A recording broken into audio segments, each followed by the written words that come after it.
안녕하세요. 네. 목소리가 좀 거룩하게 들리시죠? 오늘 거룩한 날이긴 한데, 목소리가 너무 그냥 조금 아침에 좀 안 좋아진 것 같습니다. 그래서 이렇게 또 말하다 보면 괜찮아질 수 있으니까요. 그냥 편안하게 이렇게 감기가 좀 걸린 것 같습니다.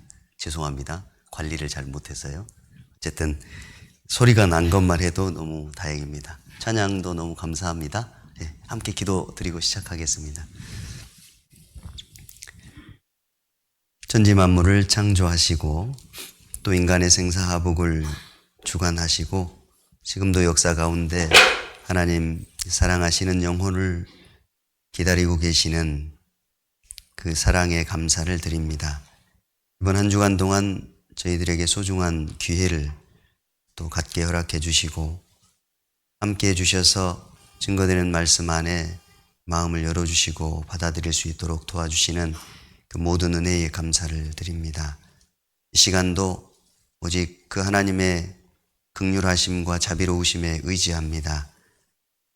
말씀을 대언하는 자의 입술도 주관해 주시고 듣는 모든 분들의 마음도 친히 하나님께서 만져주셔서 참으로 하나님 말씀이 온전히 받아들여져서 하나님의 온전한 사랑, 영원한 사랑이 마음속에 심겨질 수 있도록 도와주시기를 간절히 의지합니다. 저희를 언제나 사랑하시는 주 예수님의 이름으로 감사하며 기도 올렸습니다. 아멘. 우리 첫 성경으로 신약 성경 디모데전서 2장을 보겠습니다. 디모데전서 2장 4절.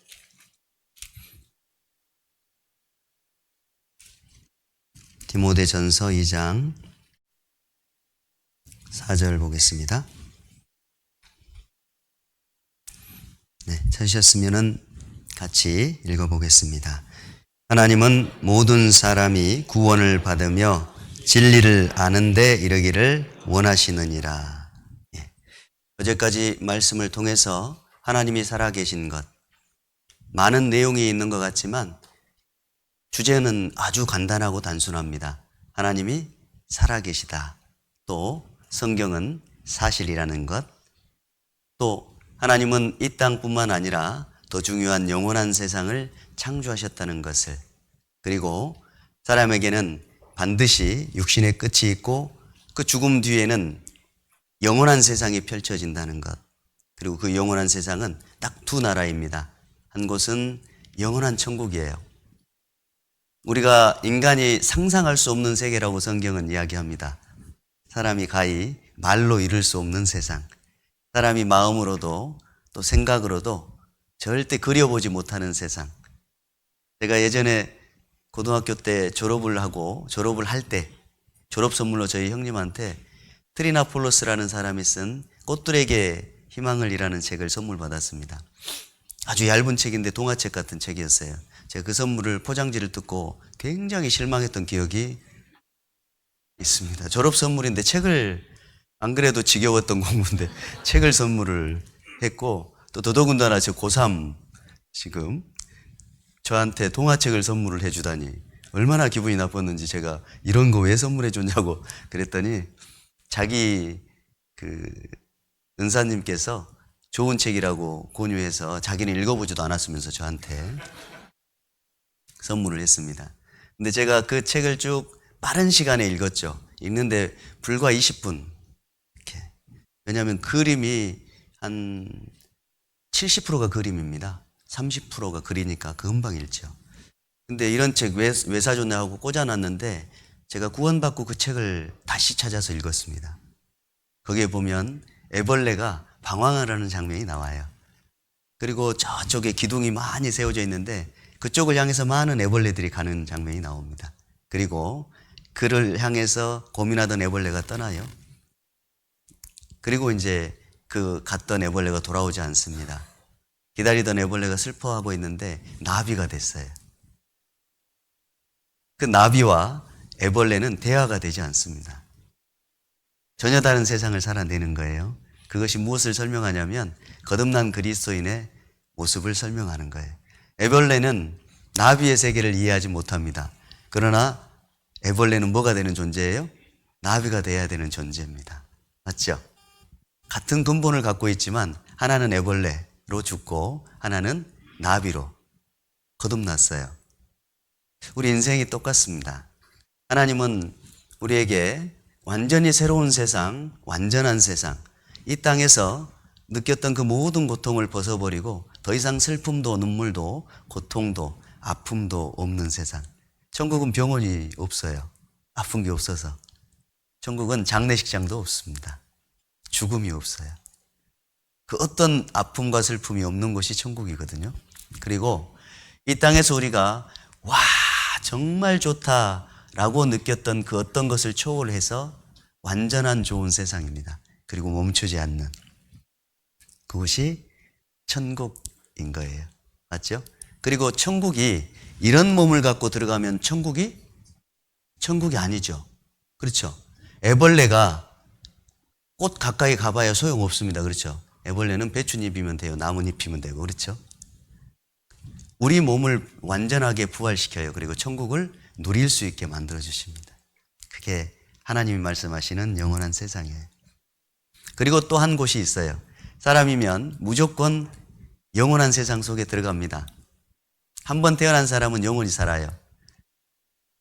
성경에서 영생은 천국에서 영원히 사는 것을 영생이라고 말씀하시고 영멸이라는 단어가 나오는데 지옥에서 영원히 사는 것이 영멸입니다.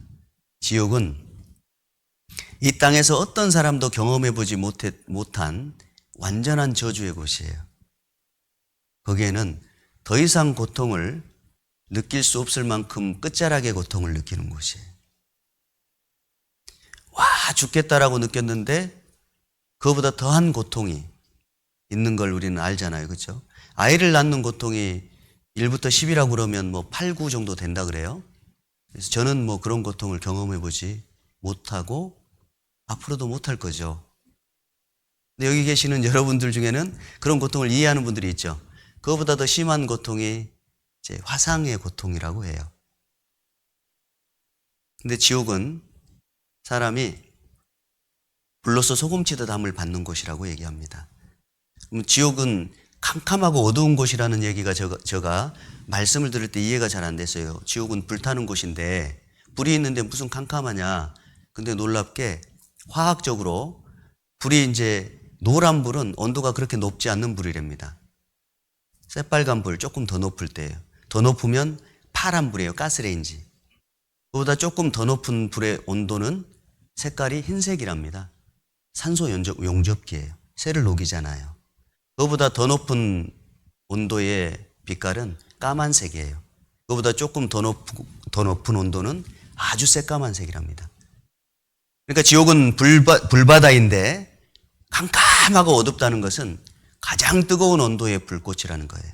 그곳에서 사람마다 불로서 소금치듯 함을 받는다고 되어 있어요. 그곳이 성경에서 말하는 지옥이고 영멸의 곳입니다. 그리고 자기가 가졌던 살았을 때의 육체를 부활해서 하나님은 영원히 죽지 않게 만들어서 영원히 던져진다고 얘기합니다.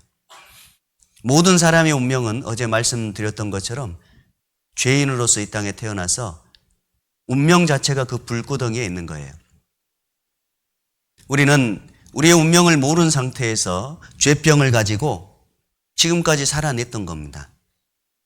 하나님이 어느 날 나를 잡아 가두시고 개정하시면 재판을 여시면 누가 능히 막을 소냐? 하나님은 허망한 사람을 아시나니 악한 일은 상관치 않으시듯 하나 다 보셨느니라. 우리를 그 심판대 앞에 세우시고 그 모든 죄악대로 영원한 불못에 던지는 거예요. 그것이 지옥 심판이거든요. 가봐야 지옥인 것 아는 거 아니라 지금 이 땅에 살았을 때 우리의 운명이 날 때부터 죄인의 운명이고 영원한 불못 가운데 던져질 수밖에 없는 운명 안에서 우리는 죄악에 죄악을 더하면서 영원한 고통의 불못 밑바닥까지 떨어질 준비를 하면서 평생을 살아갑니다. 여러분, 그 사람을 하나님이 구원하기 위해서 성경을 주신 거예요. 성경은 종교 경전이 아닙니다. 성경은 도덕책도 아니에요. 착하게 살아라, 선하게 살아라 라는 책이 아니에요. 어제 말씀 배우셨죠? 인간은 날 때부터 죄인이기 때문에 착하게 살 수 없는 존재다. 그런다고 마음대로 살라는 뜻이 아니라 우리 운명을 발견해서 먼저 해야 될 일이 있다는 거예요. 착하게 살기 이전에, 교회 생활, 종교 생활 하기 이전에, 하나님을 향해 예배의 삶을 살기 이전에 먼저 해야 될 일이 있다는 거예요. 죄인으로부터 건진받아서 구원받아서 영원한 하나님의 자녀로 천국 백성으로 거듭나야 되는 것, 구원받는 것부터 먼저 해야 되는 거예요. 그걸 하지 않고 종교 생활하는 것이 가장 어리석은 상태의 사람이고, 또 다른 어리석은 사람은 우리 인생이 죽으면 끝난다고 생각하는 사람, 어리석은 사람입니다. 모든 인생은 두 부류의 어리석음 속에 속해 있어요. 이번 한 주간은 우리가 하나님 앞에 나와서 우리 운명이 반드시 구원받아야 된다는 말씀을 계속 들었고, 이제 오늘 어떻게 하면 구원을 받을 수 있는가 하는 문제를 함께 하나님 말씀을 통해서 들으려고 하는 거예요. 하나님이 우리를 향해서 정말 원하시는 게 있어요. 헌금 좀 바쳐라 이런 거 아니에요. 봉사생활 좀 열심히 해줘라 이런 거 아닙니다. 교회 생활 좀 열심히 해라 이런 거 아니에요. 하나님은 원하시는 게 있습니다. 앞에 화면 잠깐 말씀을 보시죠. 노란 글자만 읽어보겠습니다. 시작. 하나님은 원하시느니라. NG 났어요 지금. 다시 하기 노란 글자만 이렇게 집중해서 이제 오늘 잘 들으셔야 돼요. 노란 글자만 읽겠습니다. 시작. 하나님은 원하시느니라. 됐습니다. 하나님은 원하신대요. 뭘요? 모든 사람이 구원을 받으며 진리를 아는 데 이르기를 원하신대요. 하나님 도대체 무엇을 원하십니까? 나는 네가 구원받기 원해. 네가 하나님 말씀을 받아들여서 영원한 생명을 얻기를 내가 원한다. 너는 지금 죽으면 영원한 지옥의 불목 가운데 던져질 운명이다. 하나님은 우리를 사랑하시기 때문에 그렇게 간절히 원하시는 거예요. 하나님은 교회를 열심히 다니며 헌금 생활을 하기를 원하시느니라 이런 말씀 안 하세요. 하나님은 착한 일 많이 하기를 원하시느니라 이런 말씀 안 하십니다. 하나님은 모든 사람, 곧 저와 여러분 여기 각 사람 모든 사람이 구원받기만을 원하세요. 그것이 하나님이 원하는 가장 중요한 문제예요. 도대체 구원이란 무엇일까예요? 좀 전에 말씀드렸던 것처럼 구원이란 지옥 갈 수밖에 없는 그 운명 속에서 건진받는 것이 구원이에요. 그런데 구원받아야 될 사람이 구원의 필요성을 알지 못하면 구원받기를 원하지 않기 때문에 하나님은 원하지만 당사자가 원하지 않으면 구원할 수 없어요. 왜냐하면 하나님은 사랑이시기 때문에 사랑은 결코 강제하지 않습니다. 맞죠? 그러니까 하나님도 원하고 누가 또 원해야 돼요? 내가 원해야 돼요. 내가 원하는데 하나님이 원하지 않으시면 구원받을 수 없습니다. 아무도. 그런데 정말 감사하게 하나님은 내가 구원받기를 원해요. 그런데 나는 어떠냐 그 말이에요. 나는 하나님을 알지도 못했기 때문에 구원받기를 원하지 않았었어요. 나는 내가 죄인이라는 걸 인식하지 못하니까 구원받기를 원하지 않았어요. 나는 지금까지 교회를 열심히 다녔기 때문에 하자가 있다고 생각하지 않으니까 구원받기를 원하지 않았습니다. 그런데 말씀을 정상적으로 들어보고 정말 성경이 사실이구나. 하나님 계시네. 그럼 나 어떻게 하지? 나 어떻게 하면 되는 거야? 근데 성경 들어보니까 나는 죄인이기 때문에 가능성이 없어요. 천국 갈 가능성이 몇 퍼센트? 0%. 지옥 갈 가능성은요? 100%예요. 그럼 내가 무슨 노력을 해야 될까? 아무리 고민해도 답이 없잖아요. 그렇게 말씀 들었으면 잘 들은 거예요. 우리에게는 아무 소망이 없습니다. 교회 열심히 다니면 천국 갈까요? 오늘부터 내가 최선을 다해 살면 천국 갈 것 같아요? 못 간다는 거예요. 우리는 완전한 죄인이고 스스로 이 죄인의 운명에서 벗어날 수 있는 능력이 제로입니다. 교회 열심히 다니셨던 분들, 교회 생활이 믿음이 아니에요. 믿음은 전날도 말씀드렸던 것처럼 믿음은 온전하게 맡기고 기대는 거예요. 한강을 건너가기 위해서 얼음판이 살얼음인지 두꺼운 얼음인지 그걸 확인하는 것이 믿음이에요. 아무리 자기 의지와 결단이 강할지라도 살얼음이면 어때요? 못 건너요. 빠집니다. 근데 자기 의지와 결단이 부족할지라도 얼음이 두꺼워요. 1m 이상이에요. 옆에 탱크도 지나다녀요. 그러면 건너가요? 못 건너가요? 건너가요. 대상이 내가 정말 저기를 건너갈 수 있느냐, 내가 이렇게 믿고 가면 천국 갈 수 있느냐라는 그 대상이 중요한 거예요. 그렇죠? 그러니까 종교 활동이 아닙니다. 어떤 교회 열심이 아니에요. 그런 거면 우리가 이 시간 모여서 하나님 말씀을 들을 필요가 없어요.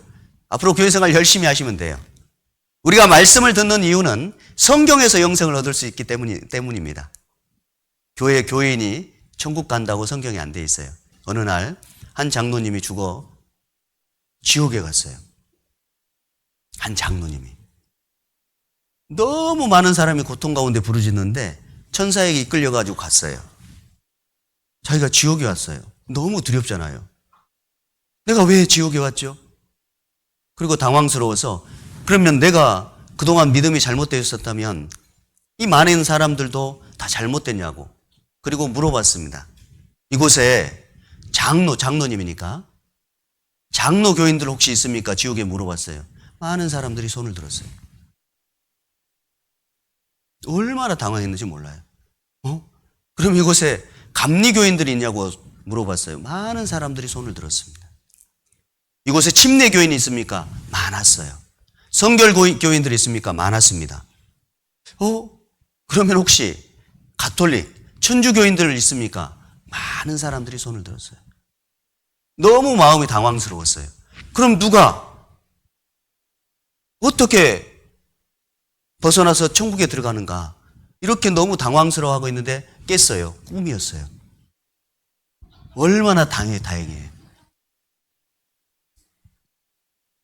그리고 얼마 지나지 않아서 또 꿈을 꿨는데 천국 갔습니다.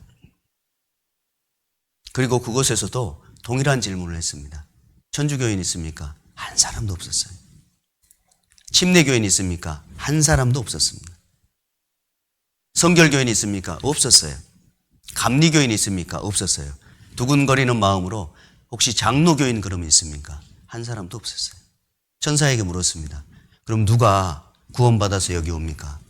천국에는 누가 도대체 여기 옵니까?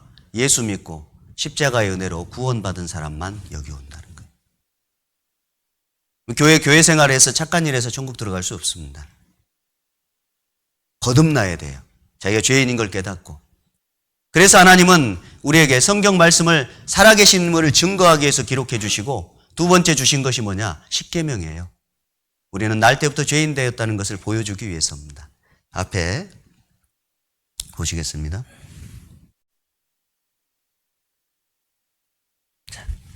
같이 읽어볼까요? 예수께서 대답하여 가라사대 너희가 성경도 하나님의 능력도 알지 못하는 거로 오해하였도다. 성경을 모르면 오해합니다. 착하게 선하게 하나님 열심히 믿으면 천국 가는 것으로 착각해요. 구원을 착각하면 안 됩니다. 교리문답. 사람들은 교리문답해서 천국 가는 줄 알아요. 사형리. 지금도 대형 교회들이 이걸 합니다. 이렇게 대중 모아놓고요. 이 가운데 천국 들어갈 수 있는 사람 손 한번 들어보세요. 뻘쭘해요. 몇 명 들어요. 천국 들어가고 싶은 마음이 있는 사람 그냥 손을 많이 들죠. 그러면 지금부터 따라서 기도하겠습니다 해서 이 시간 하나님 이 많은 사람들이 천국 들어가기를 원합니다. 같이 이제 자기와 함께 기도하자고 하면서 그렇게 합니다. 이곳에 계시는 모든 분들 하나님 받아주시고 이 시간 회개하오니 예수님이 지금 이 시간 우리 안에 들어오셔서 우리를 자녀 삼아주시고 하나님의 자녀로 거듭나게 해주십시오. 여러분 믿습니까? 네. 자, 여러분은 이 시간부터 하나님의 자녀가 되셨습니다.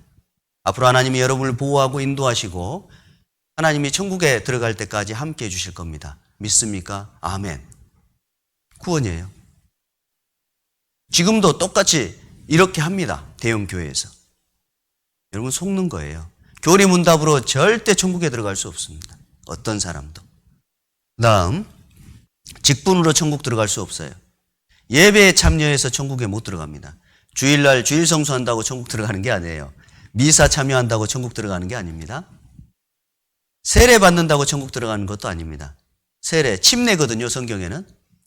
침례를 받는다고 천국 절대 못 들어가요. 침례, 물속에 들어갔다 나오는 거예요. 예수님의 죽음과 부활을 상징하는 건데 그거 따라서 한다고 천국 들어가지 못합니다. 그냥 마른 죄인이 젖은 죄인 되는 거예요. 죄인의 상태 그대로입니다. 우리의 죄 용서는 마음속에서 이루어져야 돼요. 모태신앙, 성경에 모태신앙 없습니다. 모태 죄인이 있을 뿐이에요. 회개기도. 어떤 분들은 예수님 믿고 그 다음에 죄를 계속해서 회개하면 그렇게 천국에 들어갈 걸로 믿는 사람이 있어요. 이런 분들 의외로 되게 많더라고요. 그래서 제가 물어봤습니다. 지금까지 죄가 다 사해졌으면 앞으로 죄는 어떻게 하냐고 물어봤더니 앞으로 죄는 계속 회개해야 된대요. 그러면 오늘 내가 죄 지은 거 10개 중에 저녁에 회개 기도하려고 기도하면 몇 개 생각나세요?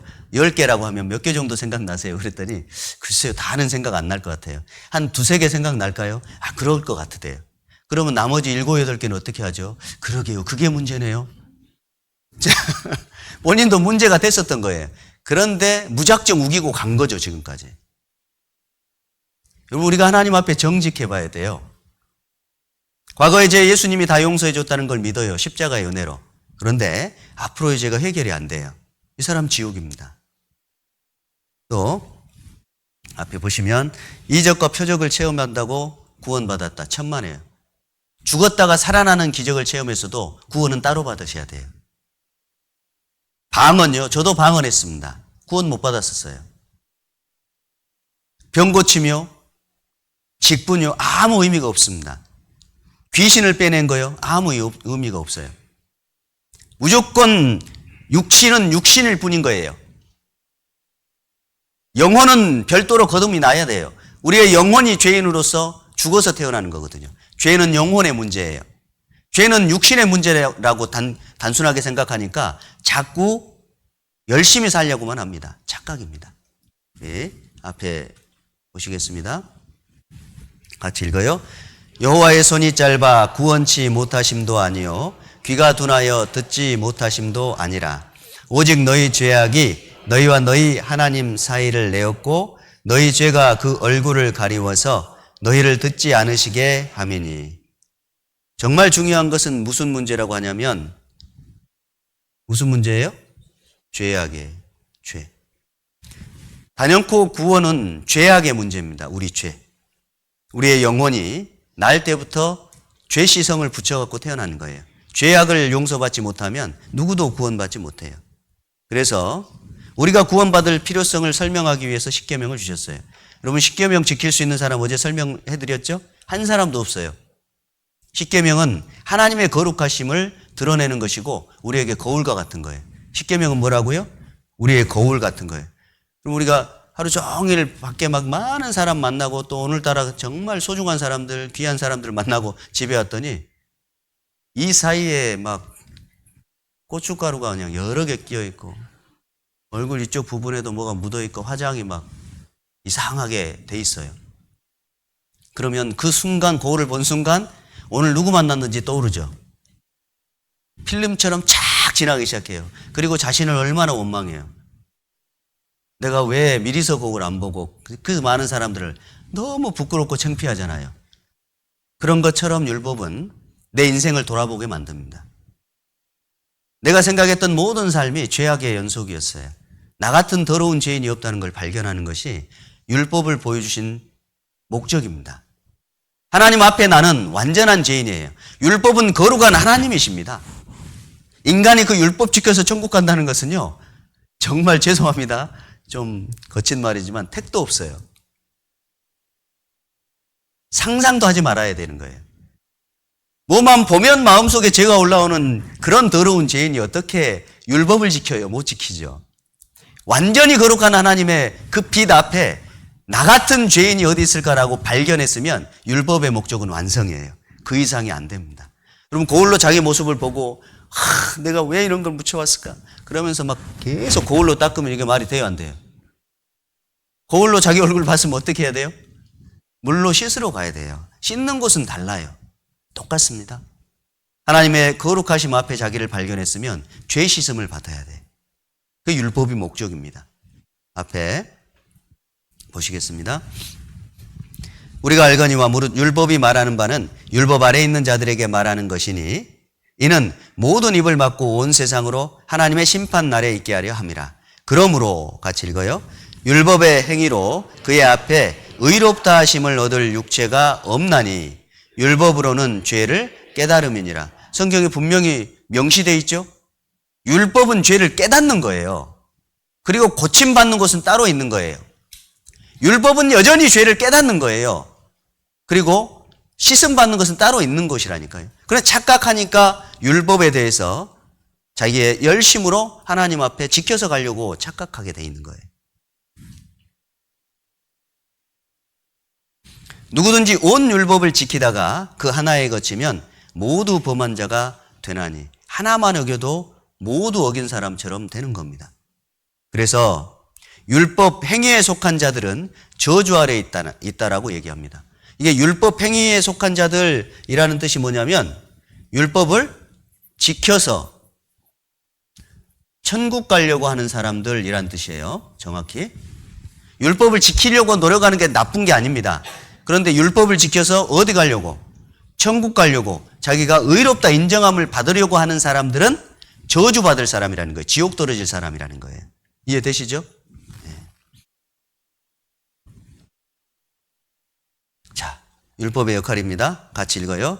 이같이 율법이 우리를 그리스도에게로 인도하는 몽학 선생이 되어 우리로 하여금 믿음으로 말미암아 의롭다함을 얻게 하려 함이라. 의롭다함은 별도로 받아야 되는 거예요. 율법은 뭐라고요? 몽학 선생. 공부하러 가도록. 그냥 지금으로 얘기하자면 유치원 그 차 있잖아요. 차. 이렇게 데려다 주잖아요. 유치원까지 애를 데려다 주지 않습니까? 그게 몽학 선생이에요. 그리고 딱 데려다 주면 거기서 이제 가르쳐 주잖아요. 아이들을 선생님이. 그런 것처럼 율법은 그리스도에게로 우리를 인도하는 몽학 선생이 된다는 거예요. 그리고 뭘로 의롭다함을 받는다고요? 믿음으로요. 누구에게 인도했으니까? 그리스도에게로 인도했으니까요. 율법은 몽학 선생이고 믿음은 그리스도를 믿는 것이다. 이렇게 설명하는 거예요. 그 믿음이 우리에게 의롭다함을 얻게 하는 거예요. 이게 율법의 목적인 거예요. 자, 같이 읽겠습니다. 주의 백성에게 그 죄사함으로 말미암는 구원을 알게 하리니. 아주 성경은 명료하게 되어 있죠. 구원은 곧 뭐라고 되어 있냐? 죄사함이라고 되어 있습니다. 구원은 죄사함. 여기 사자는 한자어로 용서할 사자입니다. 구원은 죄 용서를 받는 것이에요. 우리는 죄를 지을 수 있어요. 그러나 죄를 스스로 해결할 수 없어요. 지극히 당연하죠. 왜냐하면 내가 죄 지은 것은 대상이 있잖아요. 그 대상이 하나님입니다. 하나님 앞에 우리 죄악이 다 가 있어요. 그럼 이 죄가 해결되려면 누구 편에서 용서가 돼야지 해결됩니까? 하나님 편에서 해결이 돼야 되는 거예요. 그런데 종교 생활을 하다 보면 나의 노력으로 내가 막 고개 흔들어서 그 기억을 지워버리려고 노력하는 행위, 그게 율법을 지키려고 하는 거예요. 그건 죄 용서가 안 되는 거거든요. 죄 용서를 받으려면 하나님 앞에서 용서를 받아야 되는 거예요. 하나님이 용서했다라는 답을 얻을 수 있어야 죄 용서가 되는 겁니다. 맞죠? 내가 내 친구하고 관계가 깨졌어요. 그 어떤 문제 때문에 상대방에게 내가 생각해 보니까 잘못한 게 많았어요. 그러면 내가 잘못했다고 가서 친구에게 내가 이러이러한 잘못을 했다고 얘기를 했을 때 그래, 나도 그거 받아들일 수 있어. 그리고 친구가 마음에서 용서해주면 화해가 돼요, 안 돼요? 화해가 되는 거예요. 내가 깨닫고 친구에게 나갔을 때 용서해줘야 될 대상인 친구가 그래 라고 그것을 받아줬을 때 화해가 비로소 되는 거죠. 죄 용서함, 그것이 곧 구원이라는 뜻은 하나님이 우리를 구원하기 원하셔서 하나님께로 우리를 불러내시고 내가 무슨 죄를 지었는지, 내가 어떤 운명의 상태인지, 내가 왜 지옥의 심판을 받게 되는지를 설명하는 거예요. 그리고 내가 구원받기를 원하고 하나님 저 죄인입니다라고 나갔을 때 하나님이 해결해 주시면 해결돼요, 안 돼요? 해결되는 거예요. 그게 구원인 거예요. 제가 구원을 조금 풀어서 설명하느라고 길게 설명했어요. 네, 지금 이해가 잘 되고 있죠? 표정을 좀 더 밝게 한번 해보시면 좋은데. 자, 그냥 한 얘기입니다. 오늘은 이 내용이 굉장히 중요하니까 제가 설명을 잘 해야 돼서요. 자, 앞에 읽어보겠습니다. 때가 찼고 하나님 나라가 가까웠으니 회개하고 복음을 믿으라. 그러니까 이런 거예요. 하나님 여기 계시면 내가 외면하고 이렇게 가고 있다가 하나님께로 돌아서서 자기 죄를 돌이키고 하나님, 제가 이러이러한 죄를 지었습니다. 하나님 용서해 주십시오라고 자기 죄 보따리를 갖고 가는 거예요. 자기 운명의 보따리를 갖고. 그러면 하나님 편에서 이 죄를 해결해 주는 것. 그게 회개라고 하는 거예요. 회개는 완벽하게 하나님 편으로 돌이켜서 하나님 앞에 자기 운명을 갖고 나아가는 것. 회개입니다. 때가 찼고 하나님 나라가 가까웠으니 회개하고 복음을 믿어야 되는 거예요. 복음은 어느 편에서 주어지는 거냐면 하나님 편에서. 여러분 사형수에게 복음이 뭔지 한번 들어보세요. 야, 오늘 반찬 엄청 맛있는 거 나왔다. 복음이에요? 야, 오늘 죄수복 새로 바뀌어서 나왔어. 번호표도 바뀌었어. 복음입니까? 전혀 복음. 야, 새로운 죄수 하나 들어왔는데 성격 좋은 죄수 들어왔다. 복음입니까? 아니에요. 갑자기 간수가 오더니 야, 너 사면장 나왔어. 복음이 아니에요. 복음이에요. 여러분, 복음이라고 하는 것은 그 사람에게 가장 합당한 것이 왔을 때의 복음이 되는 거예요. 배고파 죽어가는 사람에게 복음은 뭐예요? 음식이에요. 목말라 죽어가는 사람에게 복음은 뭡니까? 물입니다. 죄인된 나에게 복음은 이 모든 죄가 해결되는 거예요. 때가 찼고 하나님 나라가 가까웠으니 회개하고 라고 하는 것은 내 영혼의 죄 문제로 갈증을 느끼면서 하나님 죄 용서해 주십시오라고 원하는 마음, 그게 회개예요.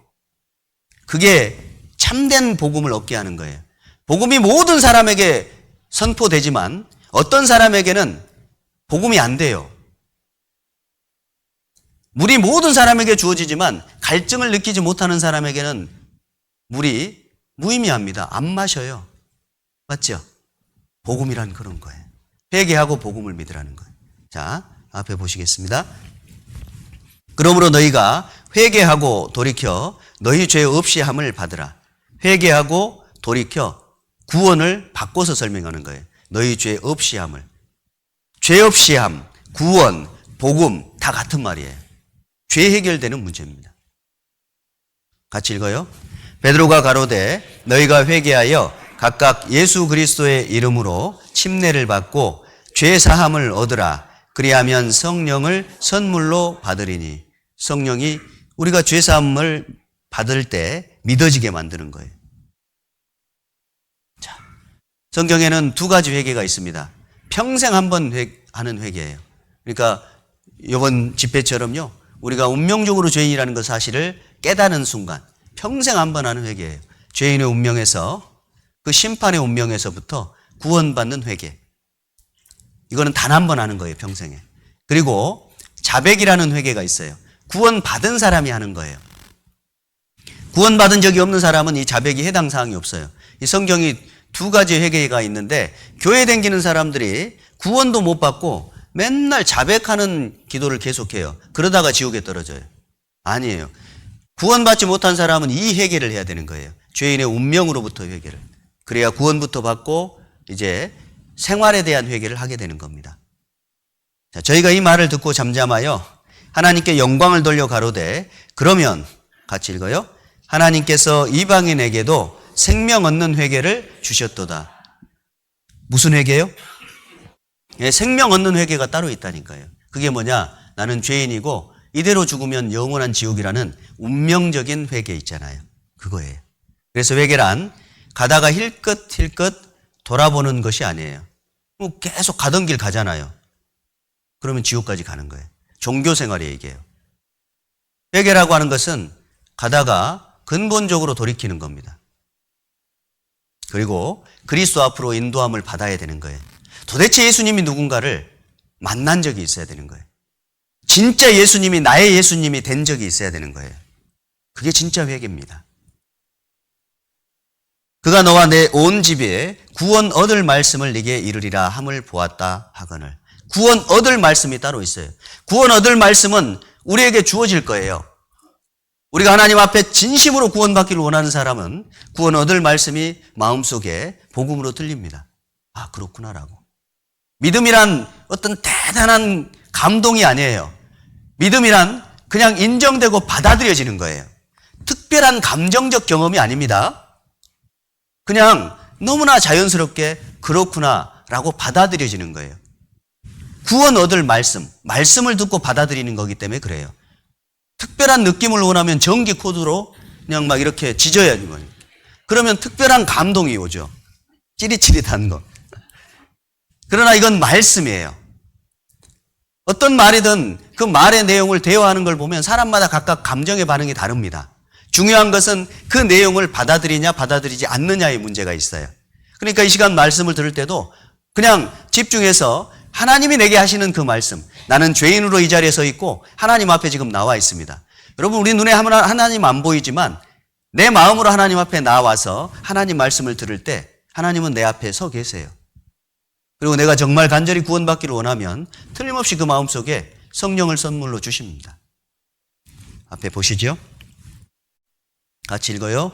너희가 성경에서 영생을 얻는 줄 생각하고 성경을 상고하거니와 곧 내게 대하여 증거하는 것이로다. 어디서 영생 얻는다고요? 성경에서요. 성경에서 하나님이 주시는 영원한 생명을 얻는 거예요. 그러니까요, 성경은 뭘로 기록되어 있어요? 구약과 신약이에요. 똑같은 글자 있죠? 약속이라고 했습니다. 하나님의 약속이에요. 뭐 하겠다는 약속이냐? 우리를 구원하겠다는 약속이에요. 왜냐하면 우리 스스로 절대 구원하지 못하기 때문에, 우리 중 누구도 스스로 선한 행위로 종교생활로 하나님을 향한 열심으로 절대 구원받지 못하기 때문에 하나님이 나를 반드시 구원하겠다는 약속이 담겨져 있어요. 너희가 성경에서, 하나님 말씀이죠, 영생을 얻는 줄 생각하고 성경을 상고하거니와 이 성경이 곧 내게 대하여 증거하는 것이다 돼 있어요. 내게 대하여. 앞에 한번 화면 좀 띄워줘 보세요. 이 성경이 곧 누구에 대해서요? 내가 누구예요? 예수님입니다. 지금 하시는 말씀은 예수님이 이 땅에 계셨을 때 하신 말씀을 요한이 복음서로 예수님의 복음을 받아 적은 거예요. 예수님께서 내게 대하여 증거하는 것이라는 거예요. 예수님은 우리에게 영생을 주러 오신 분이에요. 구약 모든 성경은 예수님이 이 땅에 오셔서 우리의 구원을 완성하겠다는 약속이 담겨져 있어요.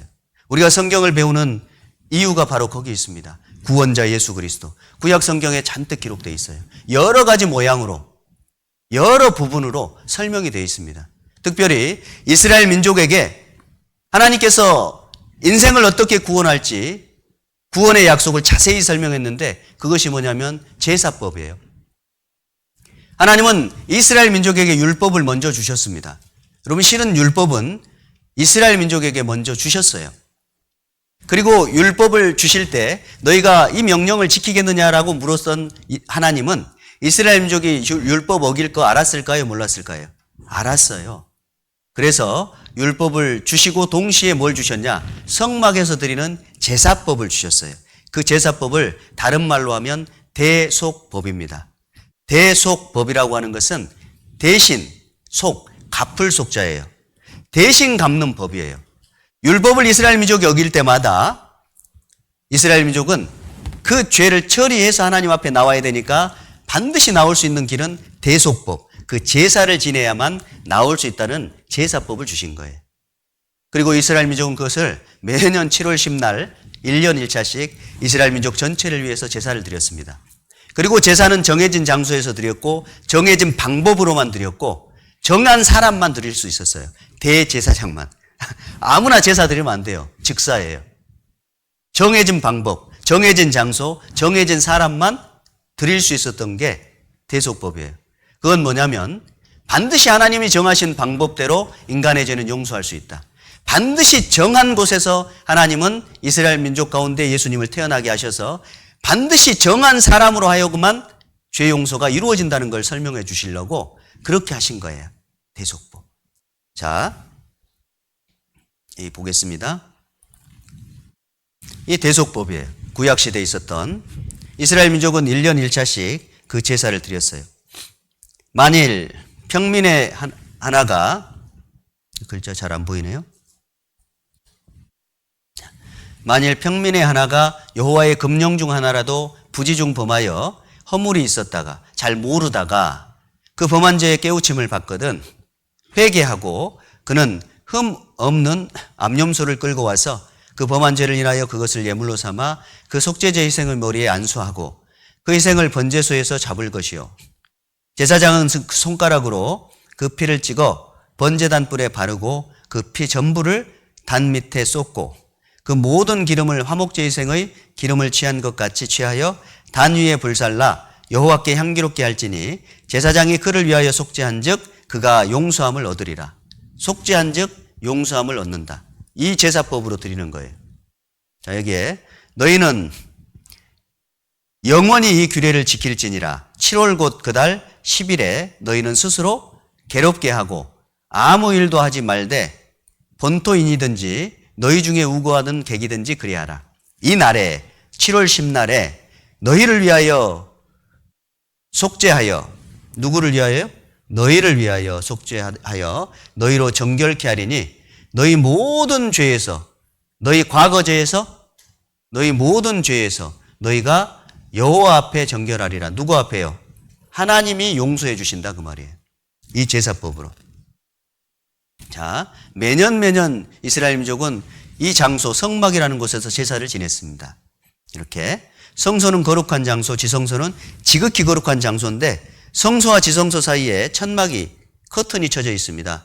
여기는 인간이 절대 하나님 편에 죄를 갖고 나올 수 없다는 표시예요. 여기에는 반드시 들어갈 때 대제사장만 1년에 1차씩만 들어올 수 있어요. 대제사장만. 그냥 들어오면 안 되고 반드시 흠 없는 짐승의 피를 갖고 와야 돼요. 만약 흠 있는 짐승 피를 갖고 오면 즉사합니다. 그리고 1년 1차가 아니라 1년에 한 번 더 들어오면 즉사예요. 그리고 대제사장이 아니고 아무나 들어오면 즉사예요. 아무도 들어갈 수 없어요. 정하신 사람으로 하여금 제사를 지낸 거예요.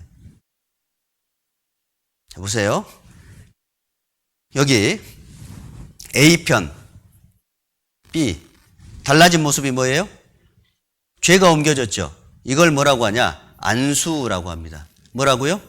안수예요. 그래서 흠 없는 짐승에게 안수하면 죄가 옮겨져서 이렇게 옮겨지는 거예요.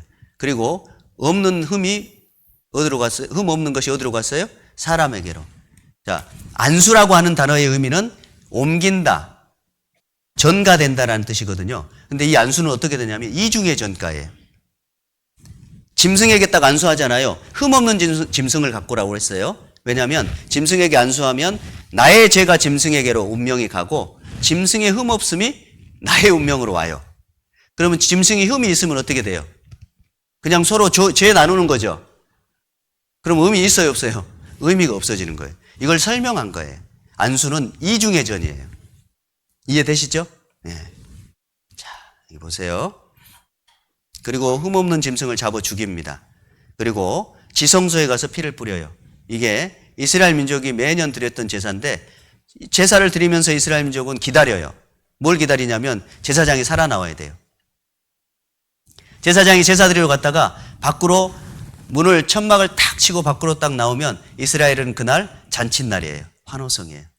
복음이잖아요. 네 죄가 용서됐다. 이게 매년 이스라엘 민족이 했던 제사법입니다.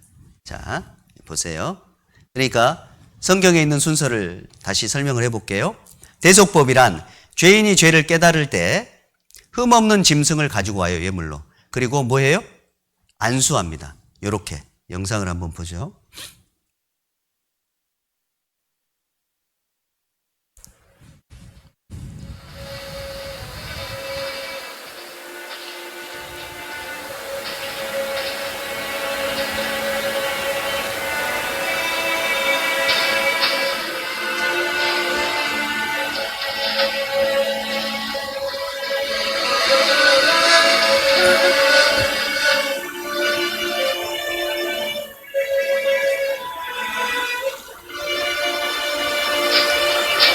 Watch this.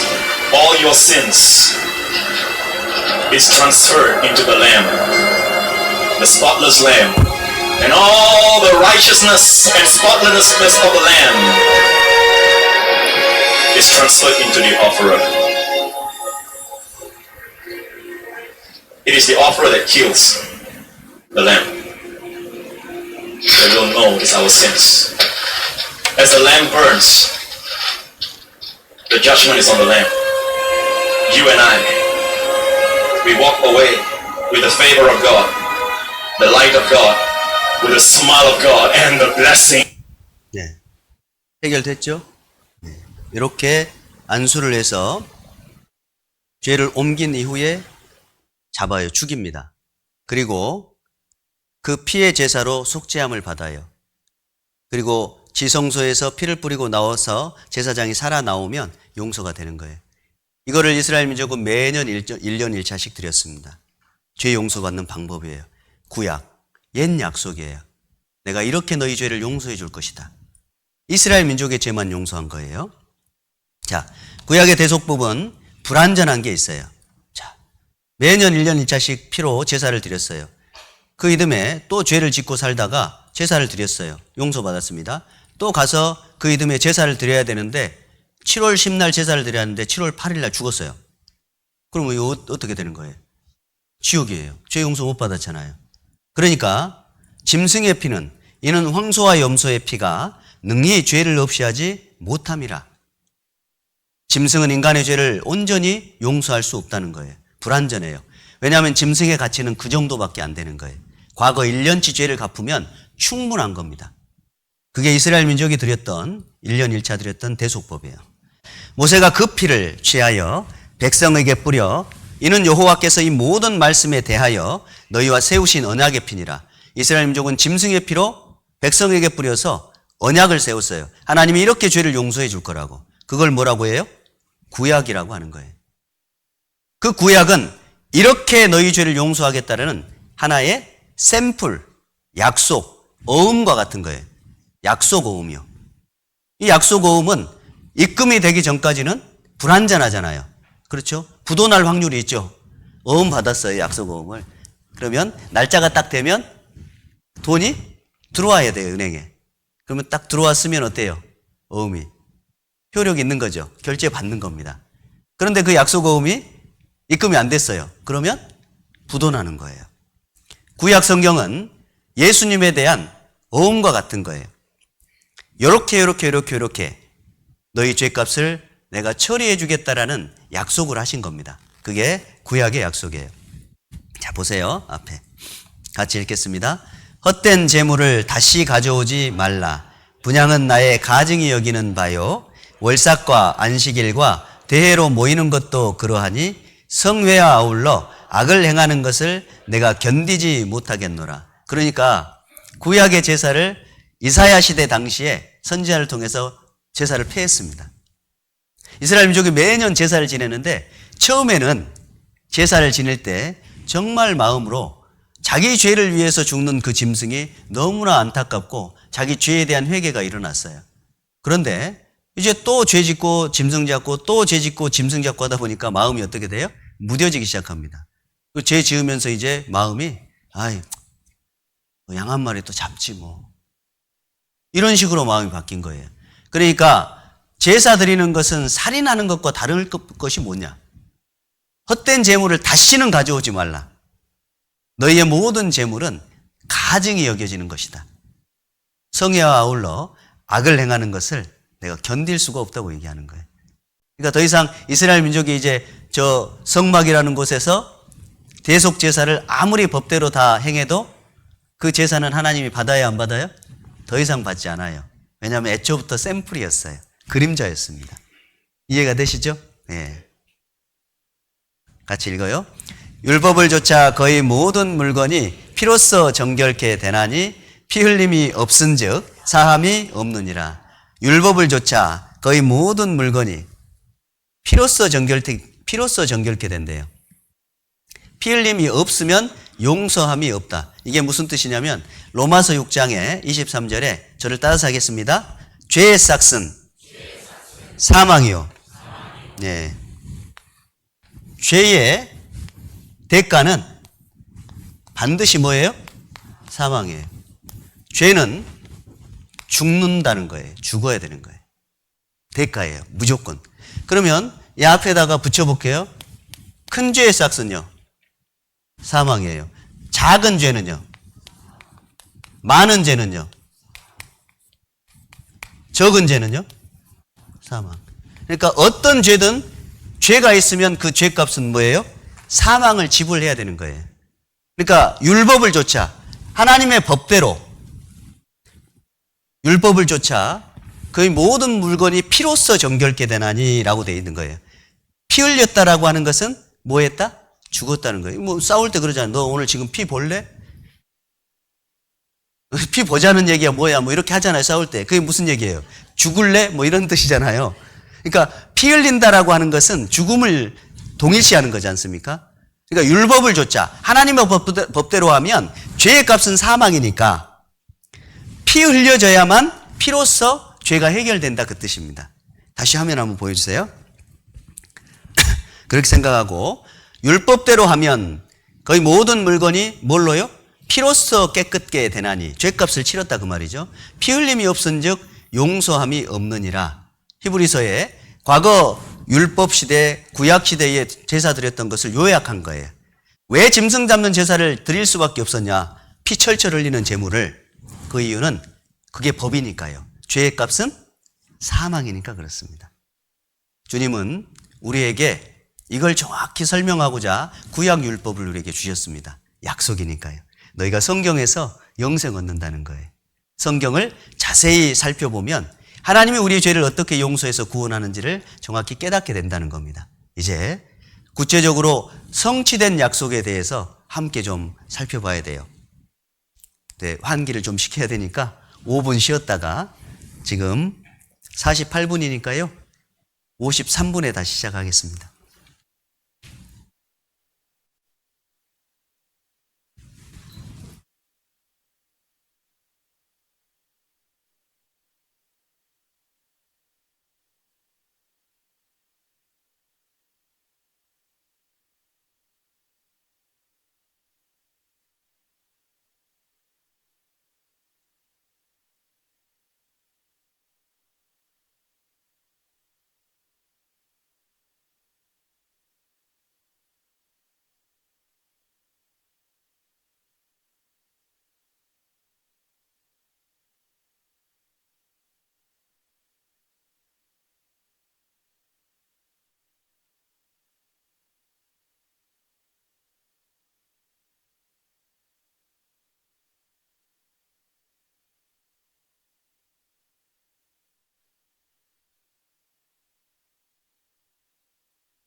이제 시작해야 되는데 다 어디 가셨는 것 같은데요?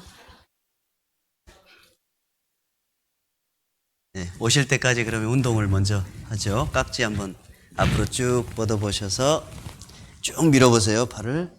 자, 위쪽으로 올려보세요. 자, 좌측으로 하나, 둘, 셋, 넷, 다섯. 반대로 하나, 둘, 셋, 넷, 다섯. 가운데로 와서 뒤로 제치시면서 기지개 소리 한번 내면서 기적이라고 할 뻔했어요. 저하고 상관없는 단어가. 네. 자, 어깨 위에 손을 올리시고 앞으로 5번 돌리겠습니다. 네, 반대로도 5번.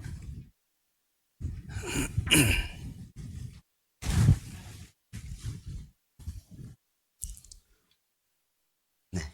어깨를 으쓱 올리셔서 고개를 떨구고 우측으로 5번, 반대로도 5번.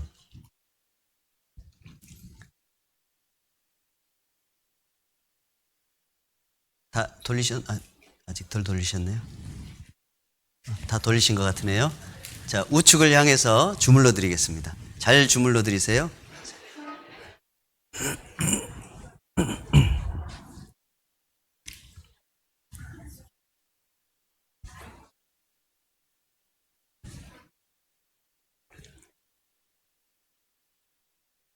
네, 반대로.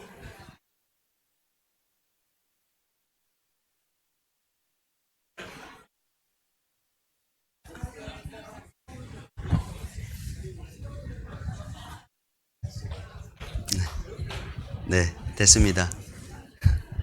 그렇게 아프게 주물르지 마시고 패면 안 되고요. 주물러야 돼요. 그래요. 네, 좀 더 주물러야 되겠어요? 네. 이제 둘째 시간은 좀 더 중요하니까 긴장을 좀 푸시고 어제 부탁드렸던 것처럼 그 다이돌핀이 생성되려면 그냥 같은 공감대를 가지고 좀 하면서 이렇게 옆에 신경 쓰지 마시고 의외로 많이 경직돼 가지고 이렇게 말씀 듣는 분들이 계셔요. 막 한번 뭐 어떻게 하나 보자 한번 그런 식으로 이렇게 그러지 마시고 저는 이제 해드릴 말씀을 해드리는 거예요. 그냥 하나님 말씀을 저는 전할 뿐입니다. 그리고 저는 여러분을 설득할 수도 없어요. 강요할 수도 없습니다. 단지 저는 하나님의 말씀을 먼저 깨달았고 어떻게 하면 쉽게 전달을 해드릴까라는 노력하는 위치일 뿐이니까 중요한 건 여러분 자신이에요. 하나님께서 여러분의 마음을 이렇게 깨워서 구원받게 해주는 거거든요. 그러니까 경직돼서 듣지 마시고 먼저 구원받은 성도분들도 똑같습니다. 좀 이미 다 아는 것 이렇게 생각하지 마시고 하나님이 내 마음을 만지실 수 있게 그런 마음으로 들으시면 좋아요. 그래서 이렇게 얼굴은 마음의 창이잖아요. 그러니까 습관적으로 너무 굳어있는 분들은 마음이 굳어요. 희한하게. 그래서 될 수 있으면 좀 얼굴 한번 활짝 한번 펴보세요. 한번 웃어보세요. 너무 굳어가지고 계셔가지고 한번 해봐. 뭐 이렇게. 이게 습관이에요. 근데 문제는 뭐냐면 본인이 본인을 몰라요. 그래서 가끔 얘기해 드리세요. 너무 굳어 있어요. 이렇게 얘기해 주세요. 좀 얼굴 좀 풀게. 네, 그래요. 좀 쓸데없는 얘기 한 것 같은데 이어서 계속해서 말씀드리겠습니다. 그럼 구약은 하나님께서 우리를 구원해 주시겠다는 정말 많은 이 영역으로 많은 모양으로 해주신 약속입니다. 맞죠? 자, 앞에 성경을 보겠습니다. 히브리서 1장 1절 2절입니다. 네, 같이 읽겠습니다. 옛적의 선지자들로 여러 부분과 여러 모양으로 우리 조상들에게 말씀하신 하나님이 모든 날 마지막에 아들로 우리에게 말씀하셨으니 이 아들을 만유의 후사로 세우시고 또 저로 말미암아 모든 세계를 지으셨느니라. 옛적에 선지자들로 구약 성경에 여러 부분과 여러 모양으로 우리 조상들에게 말씀하신 하나님이 결국 제사 드린 것도 하나님이 뭐 하신 거라는 거예요? 그러니까 말씀하신 거예요. 내가 이렇게 너희 죄를 용서할 거야. 그 말씀을 거기다 담아서 설명한 거예요. 그냥 되지 않으니까 모양을 보여주시고 요렇게 용서되는 거구나. 이렇게 하면 하나님 마음에서 용서되는 거구나. 여러분, 말이라고 하는 것은 내 마음을 표현하는 방식이에요. 맞아요? 그러니까 언어가 안 되는 분들은 수화로도 하지 않습니까? 때로는 너무 멀리 있어서 이메일로나 편지로 쓰기도 글로 쓰기도 하지 않습니까? 내 마음을 표현하는 방식이에요. 맞죠? 그러니까 하나님은 하나님의 마음을 여러 부분과 여러 모양으로 표현하셨어요. 그 중에 정말 중요한 제사법을 우리가 본 거예요. 하나님은 반드시 피가 흘려져야 죄가 용서되는 것이고 정한 장소, 정하신 사람으로 하여금만 이룰 수 있는 일인 거구나 라고 말씀해 오셨던 거예요. 이해되시죠? 그런데 이 모든 날 마지막에 아들로 우리에게 말씀하셨대요. 아들이 누구세요? 예수님. 예수님을 통해서 우리에게 말씀하셨다는 거예요. 그건 예수님이 이 땅에 오심부터 죽으시고 부활하실 모든 생애를 하나님은 통틀어서 나의 마음이야 라고 이야기하시는 거예요. 이해되시죠? 예. 예수님은 이 땅에 하나님의 사랑의 화신으로 오셨습니다. 이 성경은 찾겠습니다. 로마서 8장입니다. 로마서 8장. 이건 찾으셔야 돼요. 로마서 제가 몇 장이라고 했죠? 5장이에요. 5장 8절이에요. 제가 거꾸로 말씀드려요. 5장 8절. 제가 머리가 좋은데요. 오늘 이상하게. 농담인 건 아시죠? 웃자고 지금 얘기하는 겁니다. 얼굴 좀 삐시자고. 5장 8절. 같이 읽죠? 우리가 아직 죄인 되었을 때에 그리스도께서 우리를 위하여 죽으심으로 하나님께서 우리에게 대한 자기의 사랑을 확증하셨느니라. 예수님은 하나님의 사랑을 확증하신 분이에요. 그 높고 높은 보좌를 버리고 이 땅에 도대체 왜 오셨어야만 했을까? 왜 예수님은 그런 비참한 삶을 이 땅에서 살아내셔야만 했을까? 만왕의 왕이신 그분이 부족할 게 하나도 없는데 왜 그분은 그렇게 비참하게 죽으셔야만 했을까? 이 모든 날 마지막에 아들로 우리에게 말씀하신 거예요. 하나님 마음을. 내가 너희를 이렇게 사랑한다고요. 내가 너희를 이만큼 사랑한다고요. 우리가 부르는 찬양이 뭡니까? 하나님이 나를 이만큼 사랑하셨다고. 그래서 나도 하나님을 이렇게 노래한다고. 이게 찬양 아니겠어요? 하나님은 우리를 이렇게 사랑하셨습니다. 독생자를 주셨어요. 앞에 보시겠습니다. 같이 읽어요. 율법은 장차 오는 좋은 일의 그림자요 참 영상이 아니므로 해마다 늘 드리는 바 같은 제사로는 나아오는 자들을 언제든지 온전케 할 수 없느니라. 여기 율법은 무슨 율법이냐면 제사법이에요. 왜냐하면 해마다 늘 드리는 바 같은 뭐예요? 제사로는 이라고 돼 있으니까 율법은 제사법을 설명하는 거예요. 대속법은 짐승 잡아서 드리는 그 제사법이었고 그림자일 뿐이라는 거예요. 진짜가 아니다, 실제가 아니라는 거예요. 그래서 나아오는 죄 용서 받고자 하는 사람들을 완벽하게 용서할 수는 없었다라고 표현합니다. 여러분, 그림자는 그런 거예요. 빛이 비치면 그림자가 드리우게 돼 있죠. 그죠? 그런데 그 그림자는 형상을 보여줄 뿐 그 어떤 것도 이룰 수는 없습니다. 제가 그림자로 물 한 잔을 할 수 있을까요? 그림자로 물 한 잔을 못 해요. 자, 잡아. 아무리 해도 그림자는 무능해요. 그러나 실체가 오면 어때요? 갈증을 해소할 수 있죠. 그러니까 반드시 그림자가 있다는 것은 뭐가 있다? 실체가 있고 그림자는 능력이 없다는 거예요. 능력은 어디에 있다? 실체, 참 형상에 있다는 거예요. 그래서 나아오는 사람들을 진짜 온전케 할 수 있는 능력, 실체인 그리스도께서 이 땅에 오신 거예요. 자, 앞에 보시지요. 그러므로 세상에 임하실 때에 가라사대 하나님이 제사와 구약시대에 예물을 원치 아니하시고 오직 나를 위하여 한 몸을 예비하셨다는 거예요. 실체를 준비하셨어요. 자, 그분이 누구냐? 예수님이에요. 같이 읽어요.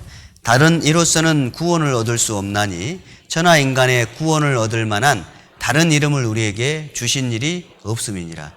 다른 방법이 없으니까 예수님을 보내신 거예요. 그 실체가 누구시라고요? 예수님입니다. 예수님. 한 몸을 예비하셨어요. 그분이 바로 예수님이십니다. 인간의 죄를 갚으려면 죄가 없는 사람이어야만 해요. 좀 전에 안수에 대한 말씀을 드렸죠? 이중의 정가라고. 그러니까 만약 죄 없는 사람끼리 서로 안수하면 어떻게 될까요? 네 죄와 내 죄를 바꾸는 거예요. 그렇죠? 무의미한 겁니다. 그러니까 왜 예수님이 이 땅에 오셔야만 할까? 무조건 오셔야만 할까? 죄 없는 사람이어야 되는 거예요. 그리고 왜 예수님이 처녀의 몸에 잉태되어야만 할까? 예수님은 처녀의 몸에 잉태되셨거든요. 아담의 씨, 남자의 씨를 받으면 죄인이 되니까 그렇습니다. 그러니까 사람이 되어야 되고 죄가 없어야 되니까 예수님께서 죄 없는 몸으로 여자, 처녀의 몸에 잉태하신 거예요. 무슨 독특한 어떤 상황을 만들려고 그런 게 아니라 우리 재물이 되려면 그럴 수밖에 없어서 그렇게 하신 겁니다. 그리고 하나님은 전능하시니까 처녀의 몸의 잉태가 가능해요? 불가능해요? 가능하죠. 가능하죠. 자, 앞에 보시죠. 같이 읽어요. 아들을 낳으리니 이름을 예수라 하라. 이는 그가 자기 백성을 저희 죄에서 구원할 자이심이라 하니라. 이 모든 일에 된 것은 주께서 선지자로 하신 말씀을 이루려 하심이니 가라사대 보라 처녀가 잉태하여 아들을 낳을 것이요 그 이름을 임마누엘이라 하리라 하셨으니 이를 번역한즉 하나님이 우리와 함께 계시다 함이라. 누가 잉태해서 아들을 낳았어요? 처녀가 잉태했습니다. 남자를 알지 못하는 처녀요. 이유는 죄가 없는 몸이어야 되니까. 임마누엘, 하나님이 우리와 함께 계신다. 그러니까 예수님은 영으로서 하나님이 인간의 몸을 입고 이 땅에 오신 분, 그분이 예수님이신데 목적이 여기 정확히 나와 있죠. 예수는 뭐하러 오셨다고요? 죄에서 구원할 자 이런 거예요. 구원은 죄 용서라고 그랬죠. 죄 용서가 되려면 피 흘려야 된다고 그랬죠. 피 흘리면 죽어야 된다는 거예요. 사망. 그러니까 예수님은 뭐하러 오신 거예요? 죽으러 오신 거예요. 죽으러 오셨습니다. 자, 인자가 온 것은 예수님이 오신 것은 섬김을 받으려 함이 아니라 도리어 섬기려 하고 자기 목숨을 많은 사람의 대속물로 주려 함이니라. 대속제물이요. 대속법 구약에 나오죠. 대신 죄를 갚는 제물, 대속물이에요. 우리에게 목숨 주시려고 오신 분이 바로 예수님이세요. 같이 읽어요. 그가 우리 죄를 없이 하려고 나타내신 바 된 것을 너희가 아나니 그에게는 죄가 없느니라. 그에게는 죄가 있다 없다? 없다예요. 그에게는 죄가 없습니다. 그래서 예수님은 죄인을 구원하시려고 세상 죄인들의 죄를 뒤집어 쓰려고 이 땅에 친히 오셨습니다. 자, 미쁘다 모든 사람이 받을 만한 이 말이여 그리스도 예수께서 죄인을 구원하시려고 세상에 임하셨다 하였도다. 죄인 중에 내가 괴순이라. 여러분 십자가에 못 박히신 예수님은 우리의 죄가 얼마나 엄청나고 얼마나 큰지 얼마나 비참한 죄인지 가장 확실하게 드러내는 거예요. 자, 모든 사람이 받을 만한 이 말이여 그랬습니다. 이 사람 앞에 그림과 뒤에 그림의 차이가 뭐예요? 죄가 없는 거예요. 미쁘다 모든 사람이 받을 만한 이 말이여 그리스도 예수께서 죄인을 구원하시려고 되어 있잖아요. 자, 여기 모든 사람이라고 되어 있습니다. 받을 만한 이 말이여 그리스도 예수께서 누구를 구원하시려고요? 죄인을 구원하시려고 세상에 임하였다 하였도다 그랬어요. 모든 사람은 다수죠. 다수. 사람들. 그런데 죄인은요? 한 명이죠.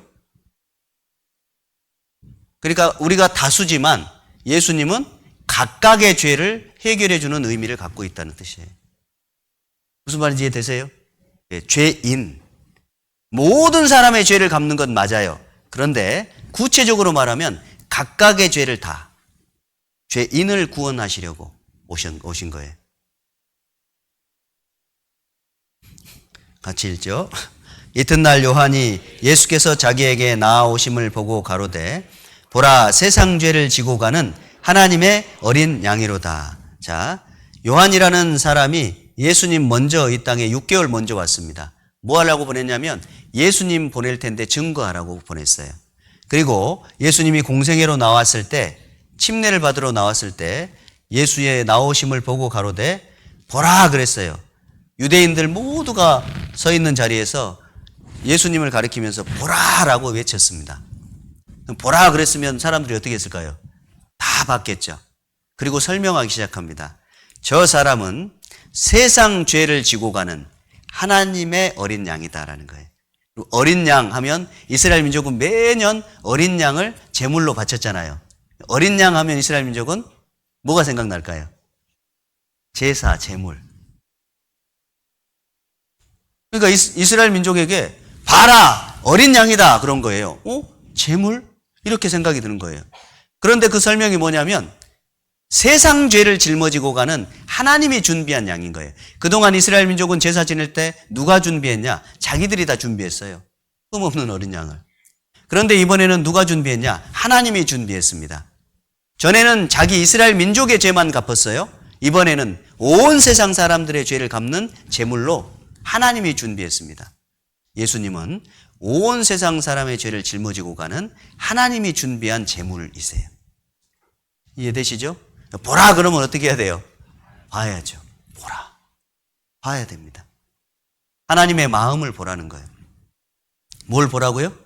하나님의 마음을 보라. 보라. 왜 하나님께서 이 땅에 예수님을 보내서 독생자 그리스도를 십자가에 못 박는지를 보라. 세상 죄를 짊어졌기 때문이라는 거예요. 하나님이 제물로 이미 준비해 놓은 사람이라는 거예요. 옛적에 보여준 너희의 제사법, 제물, 그 제물이 실체가 지금 왔다. 보라. 내 마음이다. 하나님 마음이라는 거예요. 그 마음을 보고 받아들이라는 거예요. 보라는 것은 더 정확히 말하면 믿으라는 뜻입니다. 하나님 마음을 믿으라. 자, 보라 세상 죄를 지고 가는 하나님의 어린 양이로다. 요한복음 1장 29절 말씀입니다. 우리의 죄도 여기에 짊어져 있어요. 여러분 예수님은 우리 죄를 짊어졌습니다. 세상 죄 속에 저와 여러분 죄 들어갔어요? 안 들어갔어요? 들어갔어요. 인정해도 들어갔고요. 인정 안 해도 들어갔어요. 이건 우리 의지와 상관없이 누가 하신 일이냐? 하나님이 그냥 하신 일이에요. 왜요? 사랑하니까, 불쌍하니까요. 아비의 사랑은 불쌍히 여기는 사랑이에요. 저는 가끔 그런 생각이 들었어요. 애를 키우면서 혼내요. 매를 때릴 때가 있습니다. 그리고 울면서 이 방에 들어가가지고 그냥 잠들어 있는 모습을 늦게 들어가서 이렇게 딱 보면 제가 침대에 이렇게 딱 가봅니다. 그러면 엎드려서 자요, 엎드려서. 종아리 맞고 엎드려서 잡니다. 그럼 안쓰러워서 머리를 이렇게 딸아이니까 머리카락을 이렇게 넘겨요. 그러면은 느낌상 잠 안 자는 것 같아요. 근데 잠자는 척 하는데 또 이렇게 보면은 눈물이 아직 맺혀 있어요, 여기에. 속상했던 뜻이죠. 그런데 제가 그 아이 만지면서 이렇게 때린 자리를 걷어서 이렇게 만집니다. 그때 제 마음이 뭐냐면 불쌍해요. 제가 때렸지만 어쩔 수 없어서 교육하는 거지만 너무 불쌍합니다. 그러고 제가 동일하게 생각하는 게 있어요. 이게 하나님 사랑인가 보다. 나를 도대체 왜 구원했을까? 왜 이 땅에 내려오셨을까? 우리를 죄대로 처치하셨으면 지옥 떨어질 텐데 그럴 수 없는 애틋한 불쌍히 여기는 사랑이 있어서 친히 날 찾아오신 거예요. 그리고 머리 만지시고 아픈 곳을 만지시며 나를 대신해서 죽으신 사랑을 말씀해 주시는 거예요. 보라, 세상 죄를 지고 가는 하나님의 어린 양입니다. 저와 여러분의 죄 때문에. 그러니까 우리 죄가 다 처리됐을까요? 안 됐을까요? 다 처리된 거예요. 거기에 다 담겨져 있어요. 자, 앞에 또 보시죠. 같이 읽죠. 우리는 다 양 같아서 그릇 행하여 각기 제 길로 갔거늘 여호와께서는 우리 무리의 죄악을 그에게 담당시키셨도다. 우리는 우리 멋대로 나름대로의 인생을 내가 잘 사는 인생이라고 생각하면서 살았어요. 제 길로 갔습니다. 그런데 하나님은 우리 무리의 죄악을 여호와께서는 나의 모든 죄악을 그에게, 누구예요? 예수님에게 담당시키셨어요. 옮겨놨어요. 내가 옮긴 거예요? 내가 기도로 옮긴 거예요? 하냐면 하나님께서 옮기신 거예요. 하나님이요. 그러니까 내 기억으로 죄를 옮기면 우리는 우리 죄의 0.1%도 못 옮깁니다. 근데 하나님이 옮기시면 0.1%도 안 남기세요. 맞아요. 그러니까 완전한 안수예요. 옮긴다. 뭐예요? 안수. 누가 안수했어요? 하나님이 안수했어요. 예수님의 의로움이 사람에게로 넘어가고 사람의 온전한 죄악이 0.1%도 안 남기고 다 누구에게로요? 예수님에게로. 안수. 여호와께서는 우리 무리의 죄악을 그에게 안수하셨도다. 옮기셨어요. 보라, 세상 죄를 지고 가는 하나님의 어린 양이로다. 우리의 모든 죄를 다 짊어졌어요. 담당했습니다. 그것이 우리에게 최고의 복음인 거예요. 이거 외에 복음이 없어요. 주님이 나의 죄를 다 짊어지셨다는 거예요. 내 의지와 전혀 상관없이. 자, 앞에 보시죠. 그가 찔림은 우리의 허물을 인하며 그가 상함은 우리의 죄악을 인함이라. 그가 징계를 받음으로 우리가 평화를 누리고 그가 채찍에 맞음으로 우리가 나음을 입었도다. 우리가 지은 죄 때문에, 우리 허물 때문에 예수님이 찔렸어요. 손과 발과 옆구리에 창이 찔렸습니다. 우리 때문에요. 그가 상함은 우리의 죄악을 인함이라. 그 몸이 상했던 이유, 그 얼굴이 상했던 이유는 우리의 죄악 때문입니다. 그가 징계를 받아서 우리가 평화를 누리고 그가 받았던 모든 억울한 징계는 다 우리 때문에요. 우리의 평화를 위해서요. 그가 채찍에 맞아서 우리가 나음을 입었다는 거예요. 약 120대의 채찍을 맞았다고 해요. 1.5m 길이의 채찍인데 짐승의 뼈 조각이나 쇠 조각이 거기에 딱 물려 있습니다. 그걸로 때린 거예요. 우리 죄 때문에, 우리 죄병이 그를 채찍으로 때린 겁니다. 보세요. 예수님이 이 자리에서 이렇게 채찍에 맞아야 될 이유는 없어요. 예수님이 이렇게 비참하게 피투성이가 돼야 될 이유, 피 흘려셔야 될 이유가 없습니다. 이 자리에 지금 누구 이름표를 달고 예수님은 쓰러져 있어요? 나의 이름표를 달고 있어요. 하나님은 저 위에 나의 이름표를 보고 계십니다. 하나님은 저주와 징계를 저 몸에 내리신 거예요. 나의 이름표가 저기에 달려 있어요. 김아무개, 이아무개, 박아무개, 정아무개. 성 제가 안 불러도 다 들어있어요. 제가 성을 다 모르니까. 온 세상 사람들의 이름에 다, 저와 여러분 이 시간 모든 사람의 이름표를 예수님은 달고 있어요. 그리고 나를 대신해서 저렇게 비참하게 피투성이 죄값을 받고 있습니다. 보세요. 어린 양 같아요. 보라, 세상 죄를 지고 가는 하나님이 준비한 양이다. 거룩한 그분의 머리에 면류관이 씌워졌잖아요. 거룩한 그분의 손에 못이 박혔습니다. 여기 영화에서는 손바닥에 못이 박히잖아요. 실제 제가 다큐를 봤어요. 로마 시대의 형벌. 근데 최고의 형벌이 십자가형이더라고요. 큰 뼈와 작은 뼈 사이를 뚫습니다. 못은 18cm 정도? 그래서 여기를 관통하고 나무까지 관통해서 나무 끝자락을 접어야 돼요. 왜냐하면 거기에 걸어놓으면 몸이 지탱이 안 되니까 딱 접어서 걸어야 됩니다. 그래서 못이 길어야 돼요. 오른편 왼편 다 큰 뼈와 작은 뼈 사이를 찢어요. 그리고 신경을 잘라내고 지나갑니다. 중지 손가락 끝이 손바닥을 신경을 잘랐으니까 발발발 떨면서 떨립니다. 이렇게 친답니다. 의학자들이 설명을 했어요. 그리고 양발을 나무 기둥 옆으로 벌려서 양쪽 발을 옆으로 대요. 나무에. 그리고 이쪽 복성시 위쪽을 못을 박아요. 그리고 이쪽 뼈 복성시 위쪽을 못을 박아서 못이 겹쳐 튀어나오게 됩니다. 이게 예수님이 못 박힌 장면이에요. 그리고 사람은 육체는 본능적으로 살고자 하는 욕망이 있어요. 본능입니다. 이건 의지와 상관없습니다. 그러니까 숨쉬기 어려우니까 이걸 당겨야 돼요. 횡격막을 넓혀야 되니까. 그럼 발로는 지탱하죠. 못 박힌 손을 땡기죠. 그러면 숨 쉬고 싶겠어요? 죽고 싶겠어요? 죽고 싶은데 본능은 땡겨요. 그 고통을 오롯이 그 몸에 다 느껴야 돼요. 그 예수님이 못 박히신 장면입니다. 누구 때문에요? 우리 때문에. 이게 아니면 방법이 없으니까.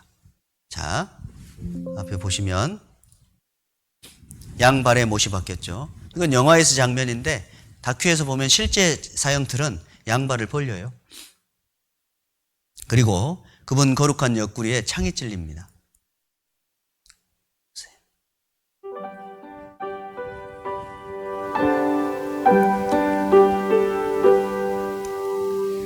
주님 가신 길 십자가의 길 외롭고 무거웠던 길 골고다의 거친 언덕길 지치신 주님의 음성 오늘 주님 용서하소서 죄인의 고난 받으셨네 이 세상에 생명 주시길 그렇게도 원하셨던 길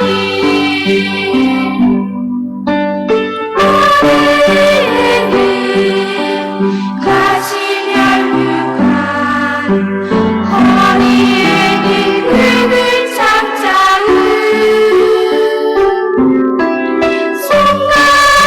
손가락은 다스리신 지치신 주님의 모습 오늘 주님 용서하소서 주님 고난 받으셨네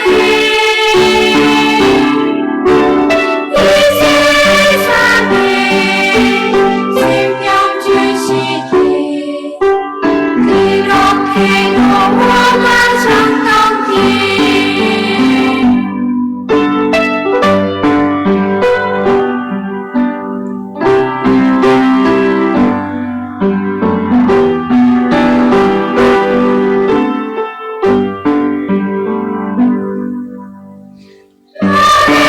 하늘은 다른 목마른 미로지는 십자가 위에 하늘 향해 호소하시는 어린마님 주님의 영혼 오늘 주님 용서하소서 죄인의 고난 받으셨네 이 세상에 생명 주시길 그렇게도 원하셨던 길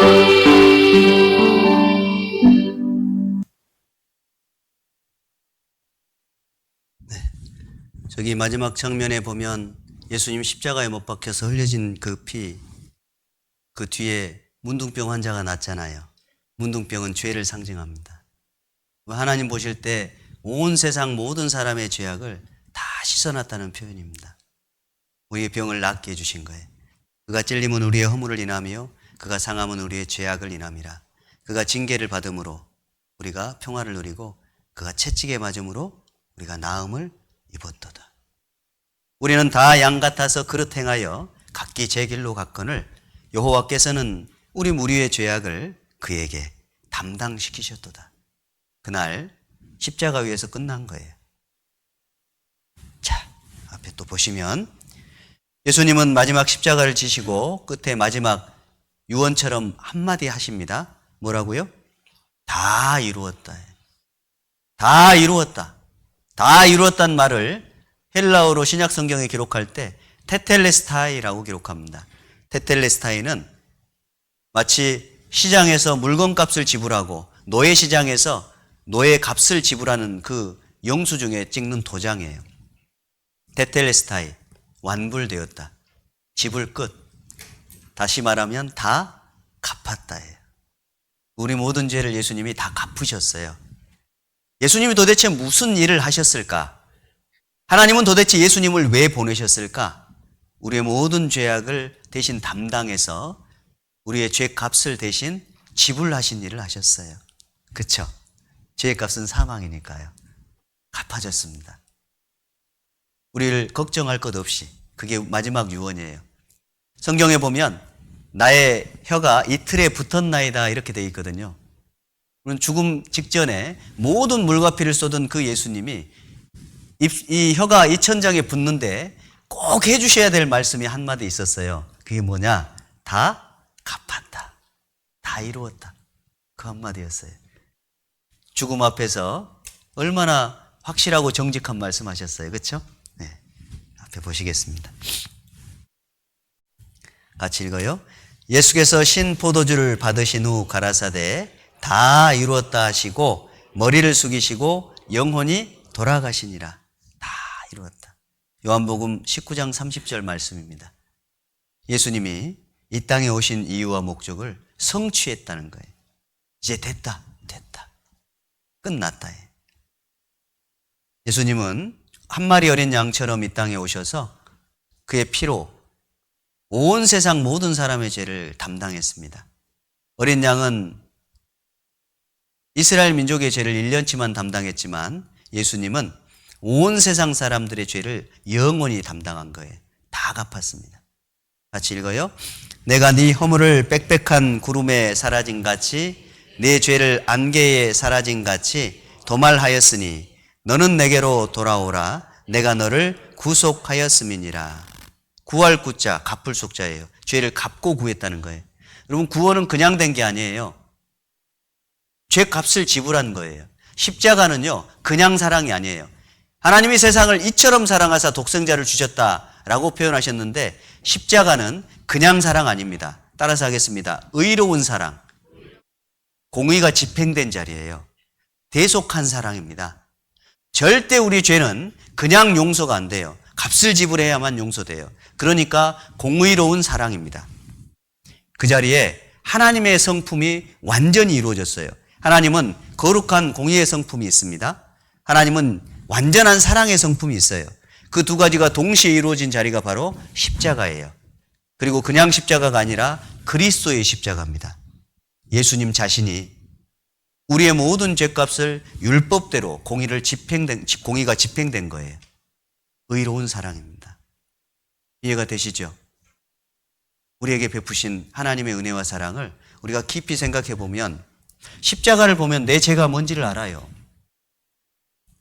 저도 이렇게 가끔 이렇게 십자가를 설교할 때 보거나 설교를 들을 때 보면 십자가가 저의 죄입니다. 그렇지 않아요? 십자가는 나의 죄예요. 내가 받아야 될 형벌의 장소입니다.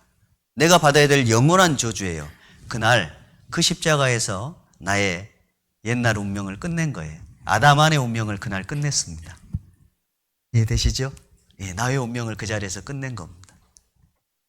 죄 아무개. 저는 죄 상호. 여러분 각자 이름이 있죠? 영혼의 이름. 그 운명을 끝냈어요. 이제 새로운 김상호로 의로운 사람으로 하나님이 새 운명을 내게 허락해 주신 거예요. 자, 앞에 나의 모든 죄를 도말했다는 거예요. 이렇게 도말. 자, 도말이 무슨 뜻인지 이해되시죠? 자, 그 마음으로 한번 다시 읽어볼까요? 내가 네 허물을 빽빽한 구름에 사라진 같이 네 죄를 안개에 사라진 같이 도말하였으니 너는 내게로 돌아오라. 내가 너를 구속하였음이니라. 예, 여기에 두 가지 일이 나옵니다. 두 가지 일이에요. 내가라는 게 나와요. 여기는 하나님. 너라고 하는 것은 누구예요? 나예요. 지금 이 시간 저와 여러분입니다. 허물을 빽빽한 구름에 사라진 같이 네 죄를 안개에 사라진 같이 도말하였으니 피로 지워서 없앴으니까 너는 내게로 돌아오라 그랬습니다.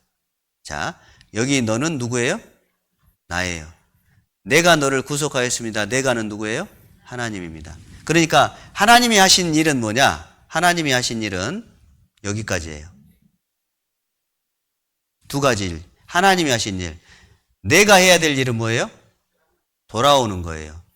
다른 말로 하면 마음으로 돌아오는 거니까 믿는 거예요. 몸으로 돌아오는 거 말고요. 너희는 너희 옷을 찢지 말고 마음을 찢고 내게 돌아오라 라고 하시거든요. 너는 내게로 돌아오라. 내가 너를 구원해 놨다라는 거예요. 자, 다시 보시겠습니다. 자, 이게 도말이에요. 다 덮었어요. 남은 죄가 있을까요? 없습니다. 다시 우리를 긍휼히 여기셔서, 이거는 못 믿을까봐 이 뜻이에요.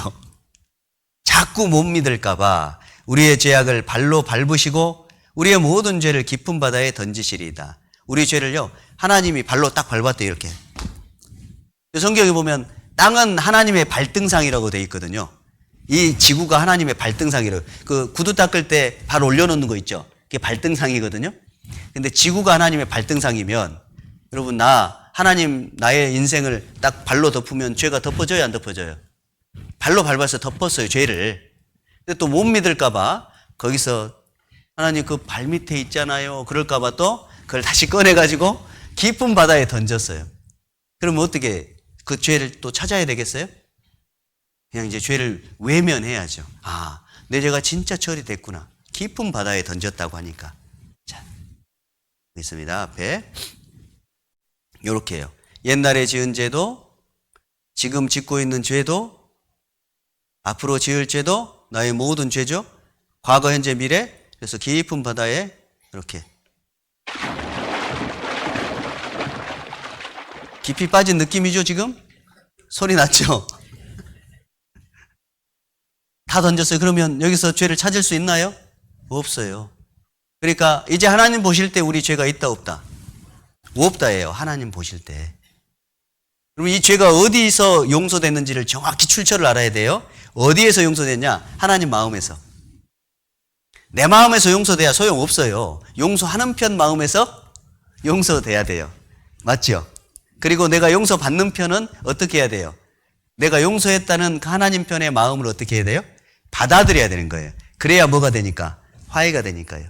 용서한 편에서 자, 됐어 라고 손 내밀었어요. 그럼 나는 뭘 해야 되죠? 붙잡아야 돼요. 그게 믿음이에요. 그 마음을 받아들이는 거잖아요. 그걸 다른 말로 하면 믿는다라고 하는 거예요. 네, 제가 그 하나님 마음 믿겠어요. 십자가에 죽으셔서 나의 사랑을, 나의 죄 용서를 확증해 주셨는데 제가 그걸 못 믿겠습니까? 제가 그 십자가를 보고 믿을 수 있습니다. 십자가에서 거짓말 하시겠습니까? 하나님 믿을 수 있습니다. 믿는다, 손잡는다, 화해한다, 받아들인다. 이거예요. 구원은 하나님이 하시는 일이고 나는 구원을 받아들이는 일을 하는 거예요. 믿는 것. 그렇죠? 다시 우리를 긍휼히 여기셔서 우리 죄악을 발로 밟으시고 우리의 죄악을 깊은 바다에 던지시리이다. 던졌어요. 자, 보세요. 세상 죄란 뭐냐? 나의 모든 죄를 포함하고 있다는 거예요. 현재, 과거, 미래. 아담 때부터 세상 끝둥이까지 모든 사람의 죄를 다 짊어지셨어요. 그 안에 나의 죄가 포함되어 있다는 겁니다. 그러니까 내가 태어나서 지금까지 죄를 다 갚았어요. 뿐만 아니라 앞으로의 죄까지 다 갚았습니다. 이게 안 되면 구원이 안 돼요. 예수님이 죄를 갚으려면 다 갚아야 되고 안 갚으려면 하나도 안 갚으셔야 되는 거예요. 둘 중에 하나예요. 왠지 아세요? 하나님은 영원하신 분이니까 그래요. 하나님은 어떠니까요? 영원하신 분이니까. 우리는 시간이 있잖아요. 과거, 현재, 미래가 있잖아요. 하나님은 과거, 현재, 미래가 없다니까요. 하나님은 항상 현재예요. 설명드렸죠. 현재라고 하는 것은 시간이 멈춰야 현재라고. 하나님에게는 시간이 안 지나요. 그러니까 아담 때도 현재고 예수님 때도 현재고 지금 우리 시대도 현재고 세상 끝날도 현재입니다. 하나님 보실 때는. 그러니까 예수님이 십자가에 못 박혀 죽을 때나 지금 우리 때나 하나님 보실 때는 동일한 날이에요. 동일한 날. 그게 하나님께서 보시는 죄사함입니다. 그러니까 죄를 갚았으면 다 갚든지 안 갚았으면 하나도 안 갚았든지 둘 중에 하나입니다. 근데 또 어떤 분들은 과거의 죄는 갚았고 앞으로 죄는 내가 또 해결해야 된대요. 천만에요. 그건 자기 생각이죠. 그건 네 생각이고. 그건 자기 생각일 뿐이에요. 하나님 편에서 용서를 했다면 하나님 마음에서는 영원히 용서가 된 거예요. 자, 앞에 보세요. 과거, 현재, 미래 이렇게 다 갚았습니다. 미래도 다 갚았어요. 어떤 분이 짜장면 얘기하면서 설명을 하더라고요. 저도 한번 해볼게요. 우리 다 오늘 제가 짜장면을 대접을 했어요. 예를 든 거예요. 또 아까 약속해놓고 안 지켰다고 하면 예. 그리고 이제 그 짜장면 값을 제가 먼저 이제 바쁘니까 제가 지분을 다 했으니까 그냥 드시고 오시면 돼요. 그러면 이 중에는 빨리 거의 다 먹은 분도 있고 다 먹은 분도 있고 절반 먹은 분도 있고 3분의 1 먹은 분도 있을 거 아니에요. 제가 떠난 시점에. 그러면 나오면서 여러분 각자가 나머지 제가 나간 시점으로부터 나머지 값을 계산하고 나와야 되나요? 그냥 나오면 되나요? 그냥 나오면 되는 거예요. 그러니까 예수님이 죽고 부활하신 이후로 모든 사람의 죄악은 그냥 받아들이면 끝나는 거예요. 내가 믿는 순간 그때까지만이 아니면 그 이상 죽을 때까지예요. 죽을 때까지예요. 죽을 때까지. 왜냐하면 짜장면 값을 다 지불했으니까 나머지 먹을 것도. 예수님이 나 나머지 살 인생도 다 갚았으니까 그게 구원인 거예요. 자, 보시죠. 보옵소서 내게 큰 고통을 더하신 것은 내게 평안을 주려 하심이라. 주께서 나의 영혼을 사랑하사 멸망의 구덩이에서 건지셨고 나의 모든 죄는 주의 등 뒤에 던지셨나이다. 죄를 이렇게 내 죄가 여기 있어요. 하나님 보실 때는 내 죄는요, 나는 진짜 뭐 열방의 통에 물 한 방울 같대요. 하나님은 떠오르는 먼지 같답니다. 하나님 볼 때는 열방이 떠오르는 먼지 보이세요 지금? 하나님 볼 때는 지구가 먼지 같대요. 그럼 그 안에 사는 나는요, 별거 없죠. 근데 내 인생이 이렇게 하나님 앞에 있어요. 죄 투성이잖아요. 그 죄를 어떻게 해요? 뒤로 던졌어요. 이렇게 탁. 보여요? 안 보여요?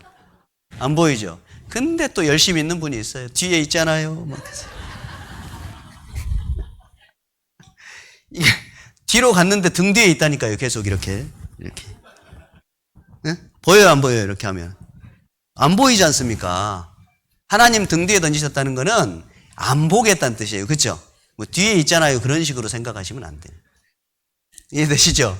예. 죄 해결 됐다 안 됐다? 이렇게 설명을 해도 또 있다고 했었고 이래요. 자, 또 보세요. 같이 읽어요. 염소와 송아지의 피로 아니하고 오직 자기 피로 영원한 속죄를 이루사 단번에 성소에 들어가셨느니라. 예수님 피로 영원한 속죄예요. 영원한 속죄. 앞으로의 죄까지 포함한 겁니다. 앞으로 죄가 용서 안 되면 그건 구원이 안 돼요. 무조건 구원 안 됩니다. 무조건 구원은 영원한 속죄만 구원인 거예요. 내가 미래 죄 용서가 안 믿어졌었다. 그럼 구원 아닌 거예요. 미래의 죄까지 용서가 다 된 거예요.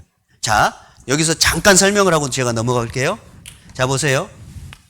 죄가 있으면 뭐가 있어요? 반드시 심판이 있어요. 그러면 예수님께서 오셔서 이 땅에 십자가에 지셔서 뭘 끝내신 거예요? 심판을 끝낸 거예요. 죄의 기질이나 죄 자체가 없어지고 죄 기억이 없어지는 게 아니라 뭘 끝냈다고요? 심판을 끝낸 거예요. 그러니까 내가 태어나서부터 죽을 때까지 짓는 죄에 대한 값을 지불했어요. 그러니까 지금 현재로서 나를 보면 아직 미래가 남아있지만 이때 지은 죄도 죄에 대한 값이 있을 거 아니에요? 그 값을, 그 심판을 예수님이 끝냈다는 얘기지 앞으로 살면서 죄 하나도 안 짓는다는 얘기가 아니라니까요. 그러니까 예수님이 끝냈다는 것은 뭘 끝냈다? 심판 끝냈다. 심판. 죄 값을 받아줬다. 이해가 되시죠? 짜장면 값 더 먹어도 된다. 그러니까 이제 죄 마음대로 지어도 된다는 뜻이 아닙니다. 짜장면 더 먹어도 된다. 왜냐하면 짜장면 값이 지불됐으니까. 죄를 혹 더 지어도 심판을 안 받는다. 이 얘기예요. 표정은 이해하시는 것 같긴 한데 앞에 또 보겠습니다. 자, 여기 영원한 속죄는 모든 시대에 효과가 있다라는 뜻입니다. 모든 시대에. 자, 이 뜻을 좇아 예수 그리스도의 몸을 단번에 들이심으로 말미암아 우리가 거룩함을 얻었노라. 거룩함은 얻는 거예요. 만들어내는 게 아닙니다. 저가 한 제물로 거룩하게 된 자들을 영원히 온전케 하셨느니라. 한 제물, 예수님을. 자, 같이 읽어요. 또 저희 죄와 저희 불법을 내가 다시 기억지 아니하리라 하셨으니 이것을 사하셨은즉 다시 죄를 위하여 제사 드릴 것이 없느니라. 제사 드릴, 저 심판 다시 받을 필요가 없다. 죄값 지불할 것 없다는 얘기예요. 그 얘기입니다. 지금 이 얘기가. 기억지 않는다는 것은 하나님이 무슨 치매 걸렸다는 뜻이 아니에요. 기억을 못 한다는 뜻이 아니라 기억 안 한다고 했잖아요. 그러니까 그 심판받아야 될 죄로 인정하지 않겠다는 뜻이에요. 예수님이 받았으니까. 자, 같이 읽어요. 이는 그의 사랑하시는 자 안에서 우리에게 거저 주시는 바 그의 은혜의 영광을 찬미하게 하려는 것이라. 이거 공짜예요. 그 1%도 우리가 값을 지불할 필요가 없게끔. 그럼 왜 공짜예요? 사랑하니까. 영상 하나 보죠. 공짜입니다, 제목. 공짜. 그럼 부모가 자식을 키우는 이유는 앵벌이 시키려고 하는 게 아니에요. 나중에 노후 대책으로 자식 키우지 않습니다. 그냥 사랑하니까요.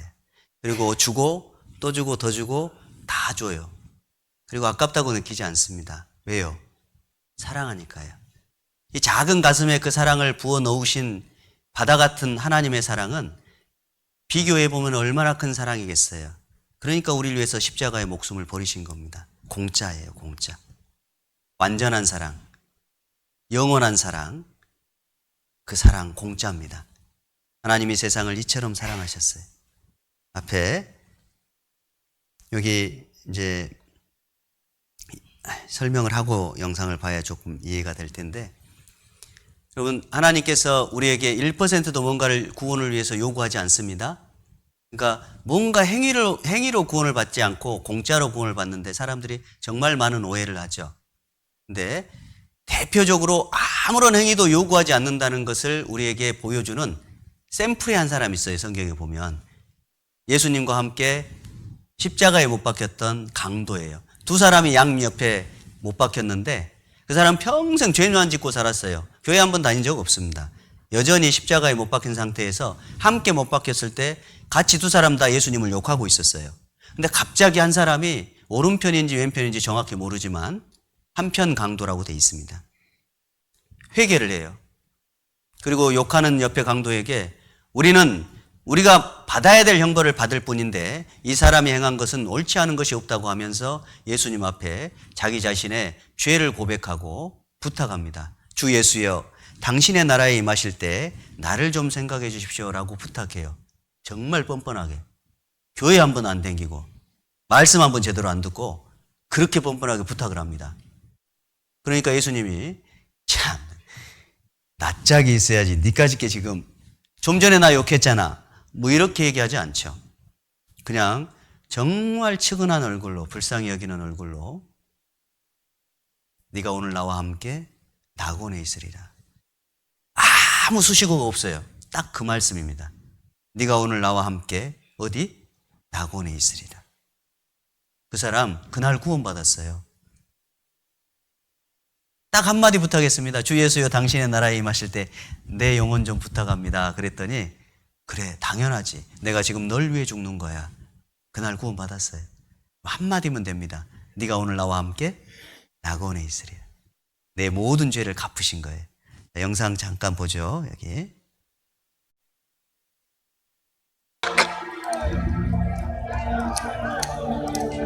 Jag var alltid skit.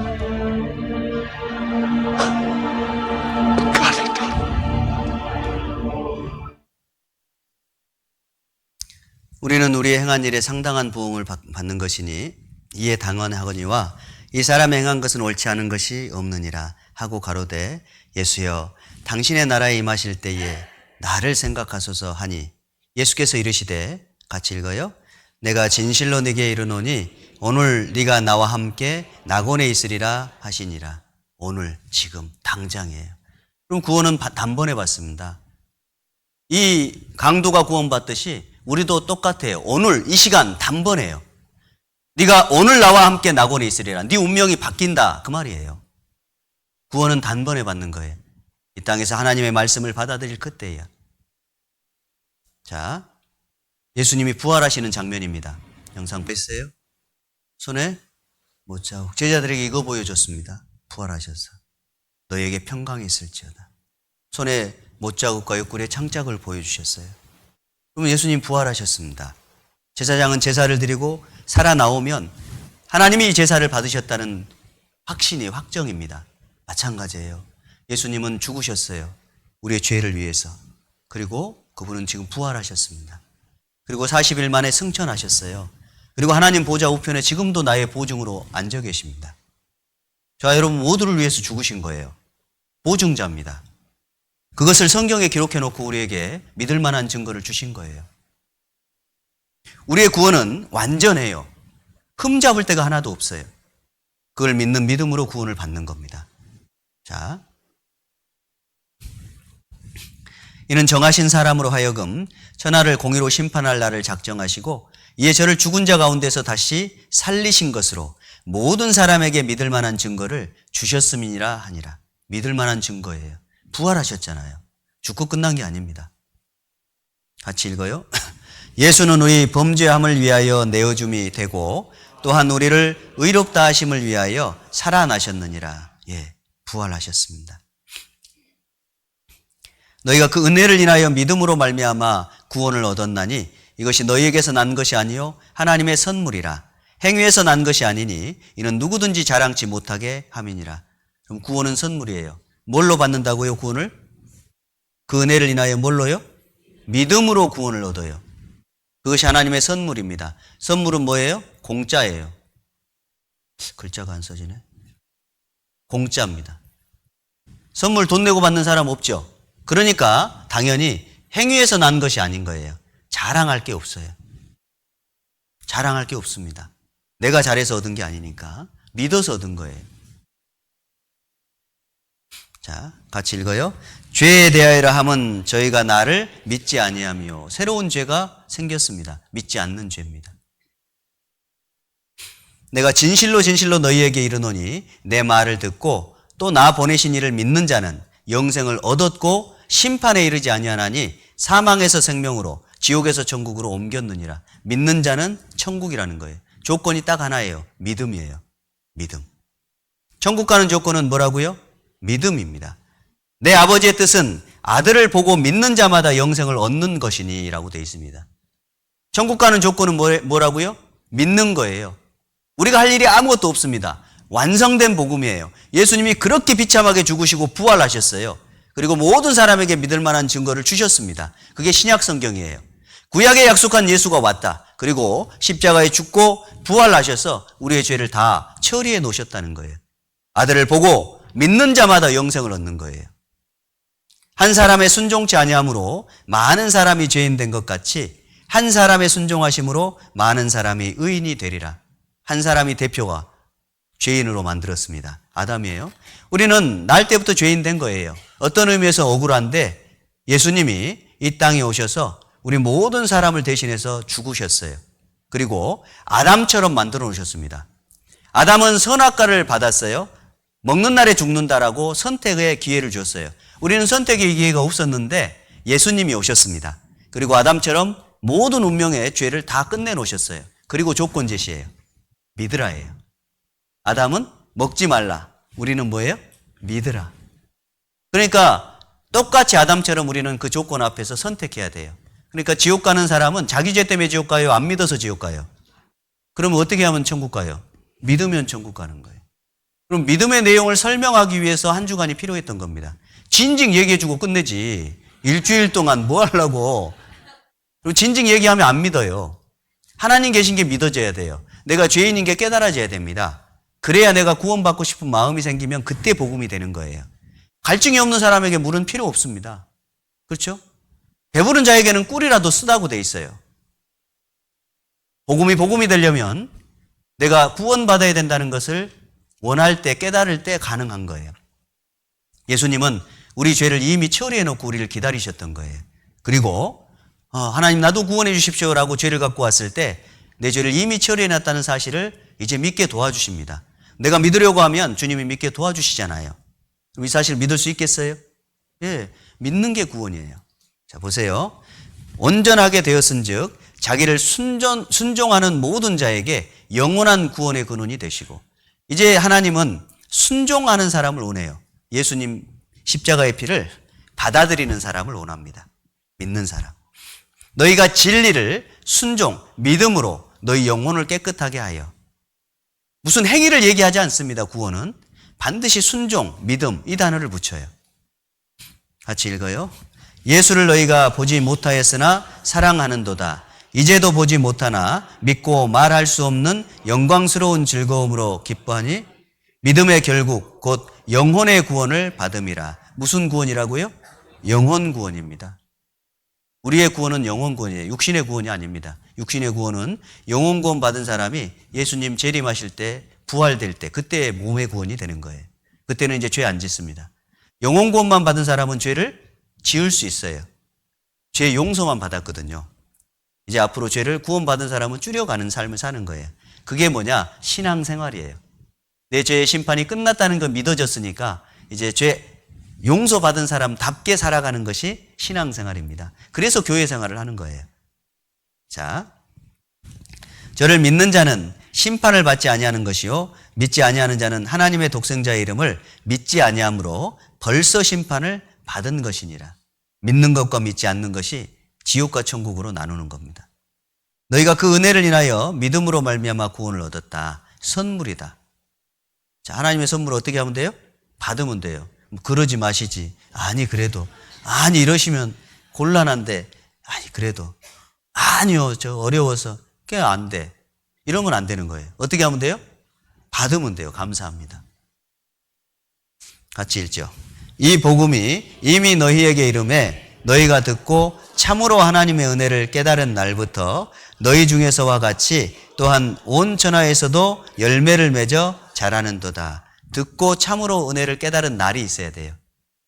어떤 분은 1년 전, 어떤 분은 몇 개월 전, 어떤 분은 10년 전, 어떤 분은 20년 전, 각자 구원받은 날이 있습니다. 그 구원은 죄 용서가 참으로 마음속에 깨달아진 그 날이에요. 아, 내 죄도 영원히 갚아줬구나. 그게 믿어진 것이 곧 구원받은 거예요. 이해되시죠? 그게 아직 안 믿어진 사람은 다시 또 말씀을 들으셔야 됩니다. 왜냐하면 이 구원의 문제가 해결이 안 되면 영원한 지옥이에요. 자기 죄를 예수님이 다 처리해 놨는데도 불구하고 못 믿어서 지옥 가면 얼마나 안타깝고 답답할 일이에요. 그렇죠? 억울할 일이잖아요. 그래서 혹 덜 믿으신 분들은 서두에 사회 보셨던 목사님께서 말씀해 주셨던 것처럼 꼭 개인적으로 좀 상담을 좀 받으시면 좋겠습니다. 네, 같이 기도드리고 마치겠습니다. 우리를 사랑하시는 아버지 하나님 감사합니다. 우리를 위해서 이루어 놓으신 그 영원한 구원, 십자가의 은혜가 우리 마음속에 믿어지도록 기회를 주시고 또 깨닫게 도와주시는 것 감사를 드립니다. 우리 중 한 사람도 하나님 앞에 이뤄지는 사람이 없기를 간절히 소망하고 바랍니다. 혹 마음속에 아직 이 사실이 확신이 안 서는 분들 다시 말씀을 들을 수 있는 기회를 허락해 주시고 또 이 마음속에 이 사실이 믿어지고 구원의 확신이 있으신 분들 더 이 구원에 대해서 깊이 또 생각해 볼 수 있도록 말씀을 더 가까이 하고 교제 안에 또 교회 안에 온전히 거하는 삶을 살아갈 수 있게 인도해 주시기를 또한 부탁을 드립니다. 함께 해주신 한 주간을 감사를 드리며 저희를 언제나 사랑하시는 주 예수님의 이름으로 감사하며 기도 올렸습니다. 아멘.